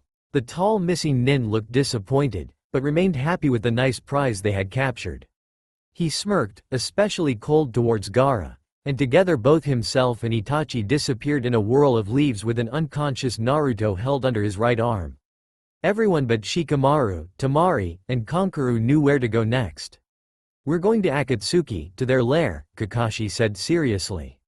No one argued, and without any arguments, they set off in search of Naruto. Amidst thick foliage, sticking out like a giant, stood the cave Akatsuki occupied. It had been repaired long since Gaara's abduction, the main area rebuilt without any trouble, and their secret project had been hidden even further in the powerful darkness the cave harbored. They were one step away from finishing what they started. Naruto was the key to their success, and there was no one who could stop them either. Except for several ninja from both Suna and Konohagakure. Gaara faced the tall rock structure, arms crossed painfully across his chest, and his wounds flared to life as he began to formulate a plan. They were down one ninja. Kakashi went to find Jiraiya back at Konohagakure, so their numbers were in the negative. Kiba, from what he witnessed during the Chunin exams, had the right techniques to cut through the cave entrance, but Gaara knew Akatsuki wouldn't warmly welcome anyone. This is as far as we go, Guy said, both hands placed on his hips while he stared up at the tall slab of rock preventing their entrance. He studied it for what seemed like an eternity, then pointed to his enthusiastic subordinate. "Lee, give that wall a lesson it'll remember." Fuzzy Eyebrows, as Naruto called him, looked confused for only a few seconds before he obeyed. A swift kick to Akatsuki's door ended up with a large crack bolting down the center of it, surprising Lee, who had previous experience here and knew Akatsuki set up barrier seals. However, this time there were no barriers at all. "Good work, Lee. Thank you, Guy-sensei." Neji narrowed his eyes, not out of jealousy, but simply because he knew something wasn't right here. Last time, Akatsuki placed seals that were spread out for miles to purposely split everyone apart so they would be ambushed and slaughtered. A trap, no doubt, was probably set up on the other side, but he could see through it without a problem. Byakugan. Through Akatsuki's large makeshift stone door, Neji saw nothing out of the ordinary, almost as if it was abandoned. He looked further, scanning the thick darkness with his all-powerful eyes. There it was. A large, monstrous thing stood tall, nearly touching the roof of the cave and, as Neji looked closer, he discovered what could only be Kisame and Itachi kneeling before the large figure. Naruto was sprawled out in front of the two Akatsuki members, completely unconscious, and never once did he move. "Naruto is in there," he said calmly. Gaara turned slowly around and merely glanced at Neji, then faced the cave entrance, his sand itching to act out and break through. But Gaara knew he wasn't strong enough to do such a thing. He couldn't let Naruto die, they didn't have anyone powerful enough to bring him back from the dead, and Gaara himself would not be able to rescue his friend alone. He felt so weak. "Leave the rest to me," Kiba shouted as he jumped off Akamaru's back. His companion had grown over the years. Jujin Bushin. Two gnarled-looking Kibas appeared and at the same time they bounded toward Akatsuki's door. Gatsuga. Gaara jumped out of the way, having stood directly in front of Kiba's target once upon a time, and landed beside his siblings as large chipped-off rocks littered the ground. The redhead watched on with everyone else as Lee's damage multiplied tenfold as Kiba and Akamaru furthered the crack, breaking the solid stone door in half. Alright, good job, Akamaru." Kiba landed in front of his handiwork as Akamaru reverted back and they both studied the opening to Akatsuki's cave. The large white dog began to growl fiercely, the hairs standing up on his long back, and his teeth were bared dangerously. "There's something really evil inside there," Kiba warned sternly, facing everyone with a serious and concerned look etched upon his face.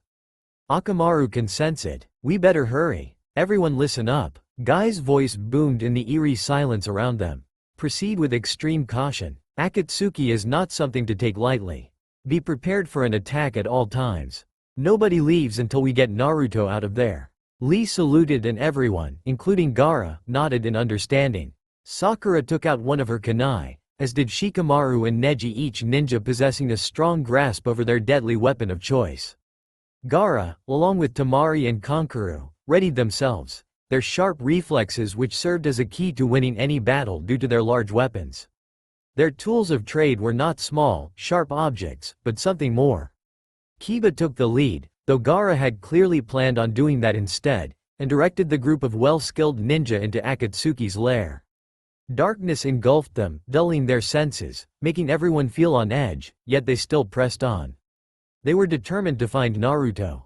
Gaara let his sand snake out, ahead of Kiba, and searched for anything that might be dangerous to them. However, the sand found nothing. Neji used his Byakugan to scope out his surroundings while those with no guidance in the dark scrambled around, hoping they didn't run into anything nasty. The Hyuga stopped abruptly, just as Itachi and Kisame came into view as Lee nearly knocked him over. "Stop," he hissed. Everyone fell silent. "It's about time you get this finished." A deep voice not recognizable to anyone present snaked up the walls of the cave. Sakura shivered at how brutal and cold it sounded. Whoever or whatever that voice belonged to, it was a thing of terrible power. As everyone slowly inched closer to where Naruto was being kept, small tendrils of light seeped through cracks in the ceiling, allowing the hidden ninja to see what lay before them. A large, beastly, lifeless creature towered over Itachi and Kisame. At the base of it lay Naruto, oblivious as to what was happening, his eyes shut loosely. "You better do this right, I'll be back later," the voice said coldly. Itachi and Kisame sat down, cross-legged, and formed hand seals from inside their long, colorful coats as a deafening silence fell upon the entire cave. Soft green light formed around Naruto and his eyes shot open, the silence shattering like fragile glass.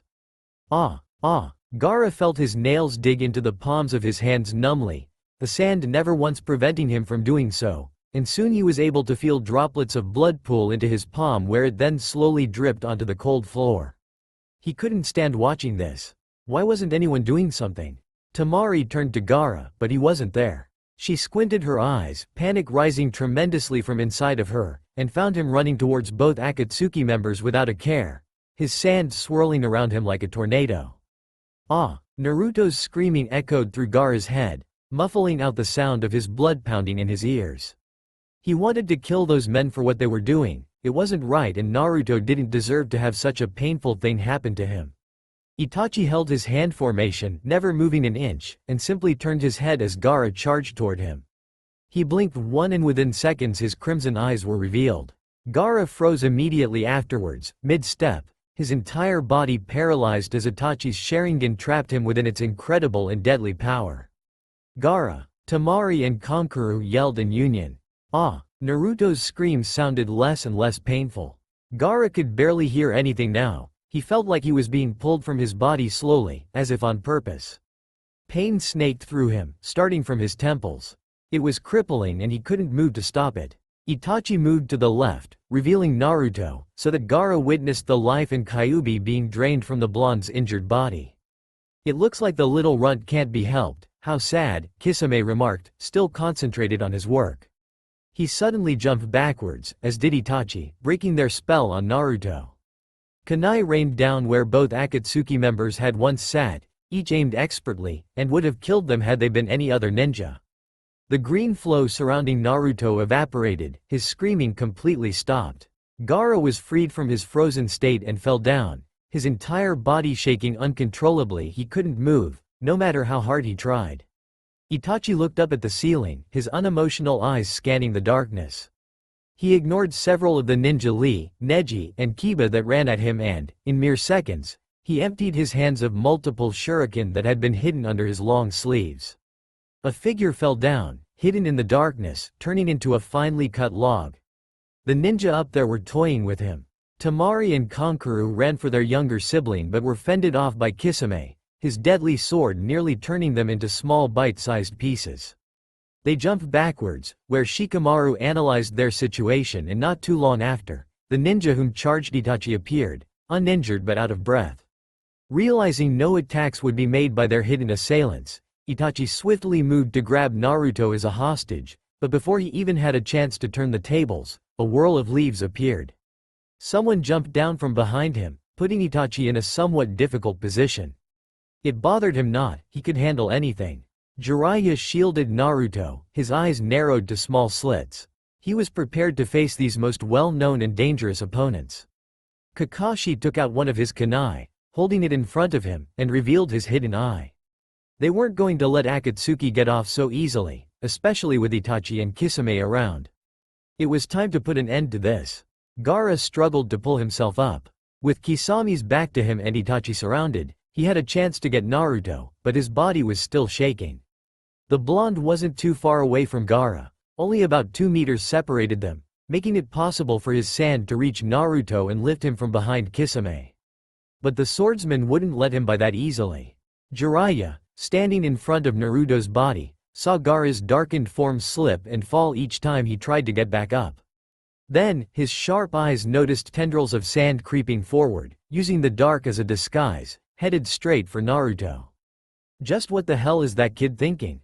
It didn't take long until Gaara's sand passed over Jiraiya's feet, a low hissing noise accompanying it, and began to wrap around the blonde. He's not thinking straight, it'll never work. Kisame heard small pebbles shift near his feet and looked down, spotting a small wave of sand sneaking past him. He smirked, raising the heavy sword from his shoulder, and instead of breaking the sand apart, he threw the dangerous weapon directly at Gaara. "Watch out!" Sakura yelled, immediately catching on to Kisame's intentions from her spot beside Lee and Shikamaru. Gaara pulled himself up and fell backwards just as Kisame's sword landed where he had been positioned only moments ago. Air hitched in his lungs and his heart pounded loudly as he stared at the large weapon, missing his death by mere centimeters. Gaara pushed backwards, pivoting his feet into the cold ground when Kisame appeared, a smug and somewhat accomplished look spreading on his face. "Gaara, it was Tamari. Get out of there." Kisame grabbed the handle of his weapon and pulled it upward, small rocks lifting up with it, stuck within the now torn bandages on the sword. Gaara thought that perhaps his life would end there and then, but as Kisame raised the heavy weapon once more, he knew that it was not to kill him, only to block an attack made by Neji. Sparks flew as metal clashed with metal. Kisame added extra weight to his weapon, then jumped back, but was quickly countered by Neji, catching him off guard while in mid-air. They landed near Itachi, each skidding to a halt, using their weapons as brakes, and immediately continued their assault on one another. Neji's Byakugan played as a major trump card in the fight. Itachi averted his eyes from Kakashi during their deadly staring contest for only a millisecond, but that was a good enough cue to attack. Kakashi tied transparent string to his kunai and threw it past Itachi, pulling down hard so the sharp weapon would hit its target in the back.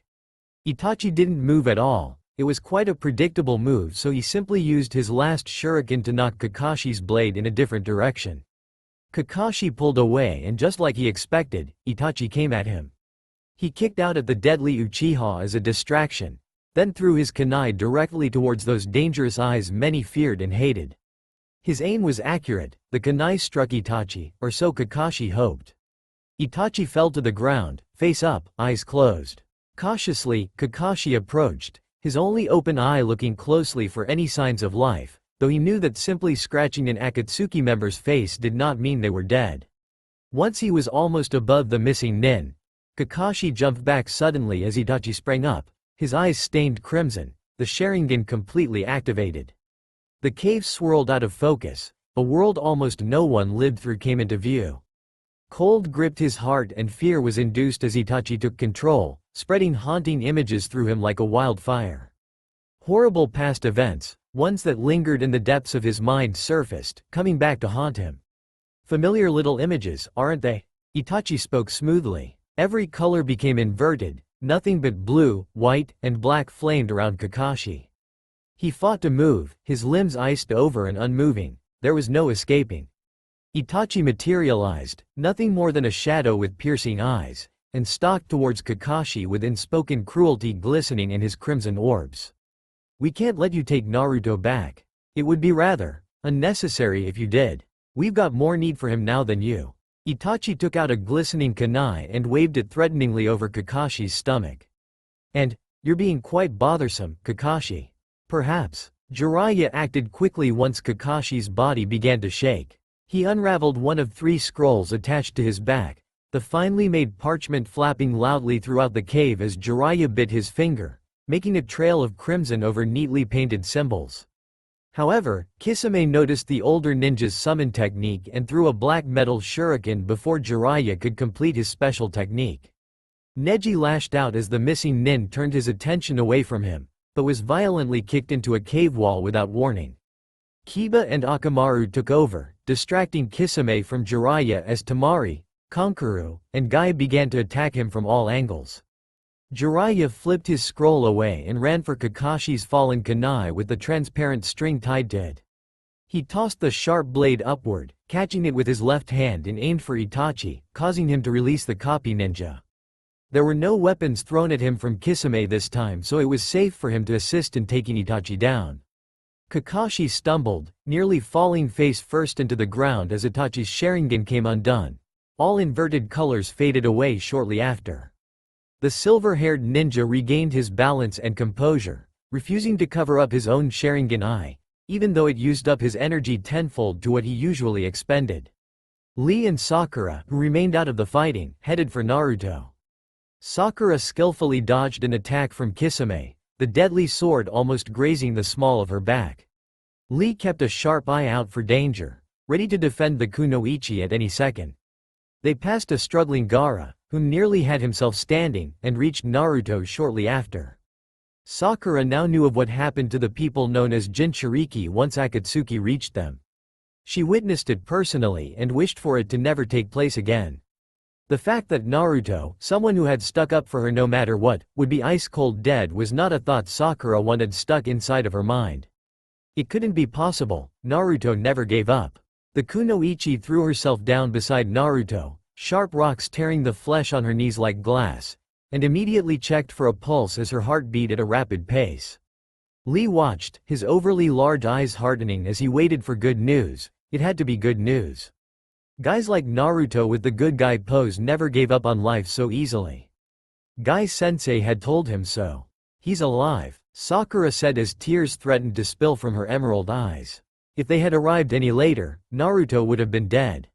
Sakura gathered chakra to her hands, a green glow soon emitting from them. She first healed his burn marks and then focused on waking him up.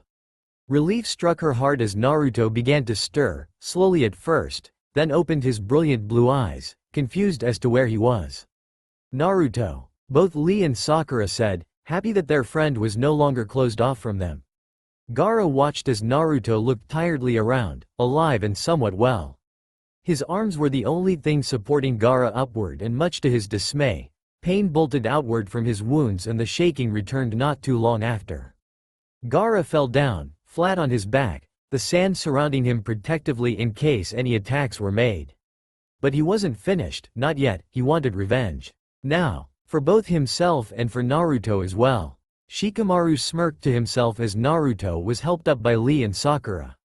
His ever so observant eyes caught onto Itachi as he moved slightly towards Naruto, his feet pointed in the blonde's direction though he faced Kakashi and Jiraiya. Only seconds could be spared before harm was inflicted upon his teammates, and so Shikamaru released his shadow jutsu, entrapping Itachi and stalling him momentarily. Gaara knew the perfect opportunity to attack when he saw it. Sand circled his hand before he mentally commanded it to lash out, instantly wrapping around the bottom of Itachi's feet. Shikamaru's jutsu held the missing nin in place, but only for a few seconds. Time was running out. Gaara had to act now. Eyes narrowed. Revenge so near. Gaara spoke quietly. Sabakukyu.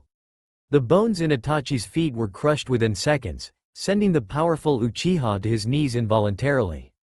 Kisame, who blocked an attack by Guy, grit his teeth, and once those surrounding him planned another line of assault, he jumped toward Itachi, slinging him over his shoulder while holding his dangerous sword in his left hand. I don't think so. Jiraiya grit out, moving away from both Akatsuki members and bringing out another scroll. You won't be leaving so easily. Everyone except for Lee, Sakura, Naruto and Gaara stood in front Kisame, allowing Jiraiya to proceed with his summoning while preventing both missing nin from interrupting it. The fine parchment was stained with crimson as Jiraiya dragged his thumb down it. A large cloud of smoke appeared before the only way out of the cave moments later. A gigantic toad, bigger than most buildings in Konoha, blocked any escape from Akatsuki's cave, his head pressing into the ceiling, causing several pieces of rock to rain upon everyone. He looked down, laughing at the sight of Kisame and Itachi. Akatsuki, huh? Do you want to be crushed or burned? It's your choice. Multiple large rocks, almost the size of boulders, came crashing down only 2 feet or less from Jiraiya. He danced around each rock, yelling loudly at the massive amphibian. Akatsuki's cave wasn't strong enough to stand being crushed, Jiraiya realized, and it looked as if the roof would cave in any second now. Sakura pulled Naruto up, careful not to tear his arm off with her super strength as Lee helped her out as well. She guided the blonde away from Akatsuki's monster-like thing, towards Kakashi and Guy. They passed Gaara, who was just barely standing, and Naruto insisted that he be helped too. The blonde batted off Lee and Sakura, assuring them he was fine, then slung his arm across Gaara's shoulders, assisting him as the redhead walked on shaky feet. A chunk of the ceiling plummeted down, creating a small fissure where it landed. More followed. The cave looked as if an earthquake had ravished everything inside, and soon no one could stand still, otherwise there was a great chance of becoming a ninja pancake. Put your pet away, Tamari hissed. It's going to kill us all. Jiraiya refused, hoping that he could make mincemeat out of Kisame and Itachi, but the possibilities were low. They'll get away if I do. He barked sharply. Naruto and Gaara, along with Lee and Sakura, were close to their destination, dodging falling rocks and moving as quickly as they could. Naruto could vaguely see Kisame and Itachi.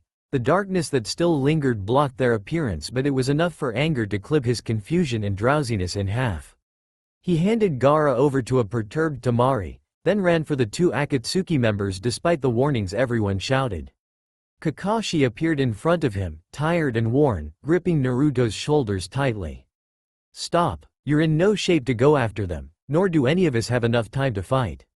That includes you too, Naruto." The blonde tried to pull back, but Kakashi strengthened his grip. He looked ahead, nodding in Jiraiya's direction. "We've got to go, now." A large cloud of smoke surrounded Gamabunta, followed by a slew of angry mumbling directly mainly towards Kisame and Itachi, then he disappeared. The entrance to Akatsuki's cave collapsed altogether, any chance of escaping was now gone. Naruto broke away from Kakashi and ran for the others as rocks rained down upon him. "We've got to get out of here." Temari grit out. She let go of Gaara and Kankuro took her place. She jumped upwards, opening her deadly fan, and sent blades of wind toward one of the cave walls. "Take that." Neji used his Byakugan, scanning the cave for any potential weak spots. He pointed at a crevice nearby, informing everyone of his discovery. Kisame heard this as well, tightening his grasp on Itachi, then charged at the weak spot, his sword held out and ready to strike anyone down that dare get in his way. A wall of sand splashed in front of Kisame, holding him back. Gaara felt his chakra weakening, but continued to fend off the tall man, determined and confident that it would work. Kakashi focused his chakra, blinding everyone and choking out the darkness as bright flashes of brilliant white sparked from his hand. With Kisame distracted, Kakashi ran to the wall and cut a thin line, spilling in light from the outside. He walked casually back, though he felt extremely drained, and simply sidestepped rocks as they fell toward him. Kakashi stopped beside his rival, tilting his head to the left. "Guy, I think you should be able to finish the task of getting us out of here." "Right." Guy gave the wall one good kick, one that was strong enough to rattle the cave, and soon after Kakashi's thin cut became a passage that could fit several people through at a time. Guy smirked as Lee praised his work. "Great job, Guy-sensei. That was amazing." Sakura grabbed Lee by his arm and pulled him forwards. "Come on, we've got to get out of here." Jiraiya exited first, followed by Shikamaru, Neji, Kiba, and Temari. Guy pulled Kakashi through, sending him flying where he landed in a patch of grass with Lee close behind. Sakura left next, though she wanted to stay and help Naruto, but he said that he was okay. Kankuro balanced Gaara as they made for the exit, Kankuro leaving first so he could lift his younger brother out.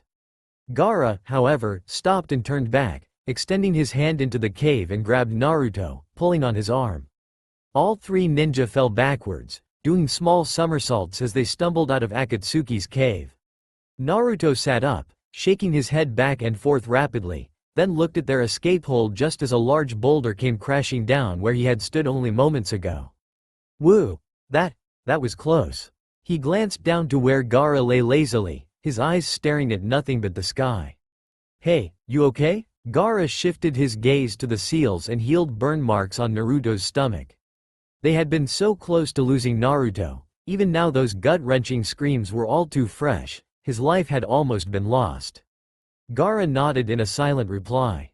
"Are you okay?" Naruto looked confused but smirked nonetheless. "Well, of course I'm okay. I'm not too sure what happened, but I'll get those guys one day."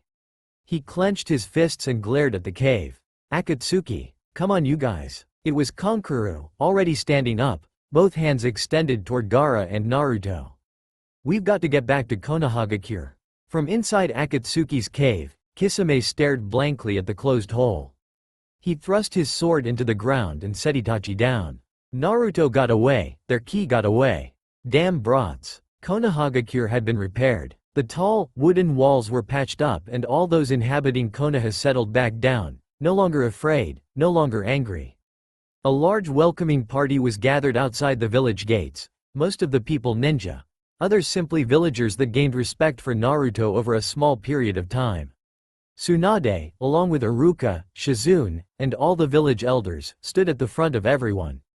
The Hokage smirked as those sent to retrieve Naruto came into view, striding at a fixed pace down the path. People cheered, shouted, and whistled happily when Naruto appeared. "Hey, what's going on here?"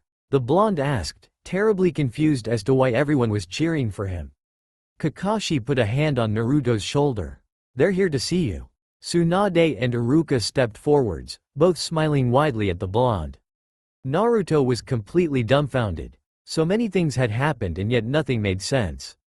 Gaara, who stood beside him, summoned sand, pushing Naruto ahead of everyone else to greet the Hokage and the Ninja Academy teacher. "Welcome back, Naruto," Iruka greeted and Tsunade nodded. "We've got something special for you." Naruto cocked his head, scratching his golden locks of hair sheepishly. Sakura chucked a small rock at his back, hitting her target perfectly. "Go on," she whispered. "Ask what it is." Yeah, what is it, Iruka-sensei?" Tsunade smirked and spoke instead. "Well, Naruto. We've decided that," she paused, spiking Naruto's curiosity. Come on, tell me." "Naruto, you are now officially a Chunin," Iruka said loud enough for everyone to hear. A cheer rose up, so loud that it was deafening. Naruto smiled brightly, flashing his teeth and laughing happily. This was great. People were congratulating him, they were happy for him. This time, nobody gave him the cold shoulder or disgusted look, they were celebrating. All around him people jumped up and down excitedly and everyone smiled. Naruto looked around, feeling extremely proud. He was accepted, people cared. Naruto had never felt so happy in his entire life. That's all for now. If you enjoy then please like, share and do comments.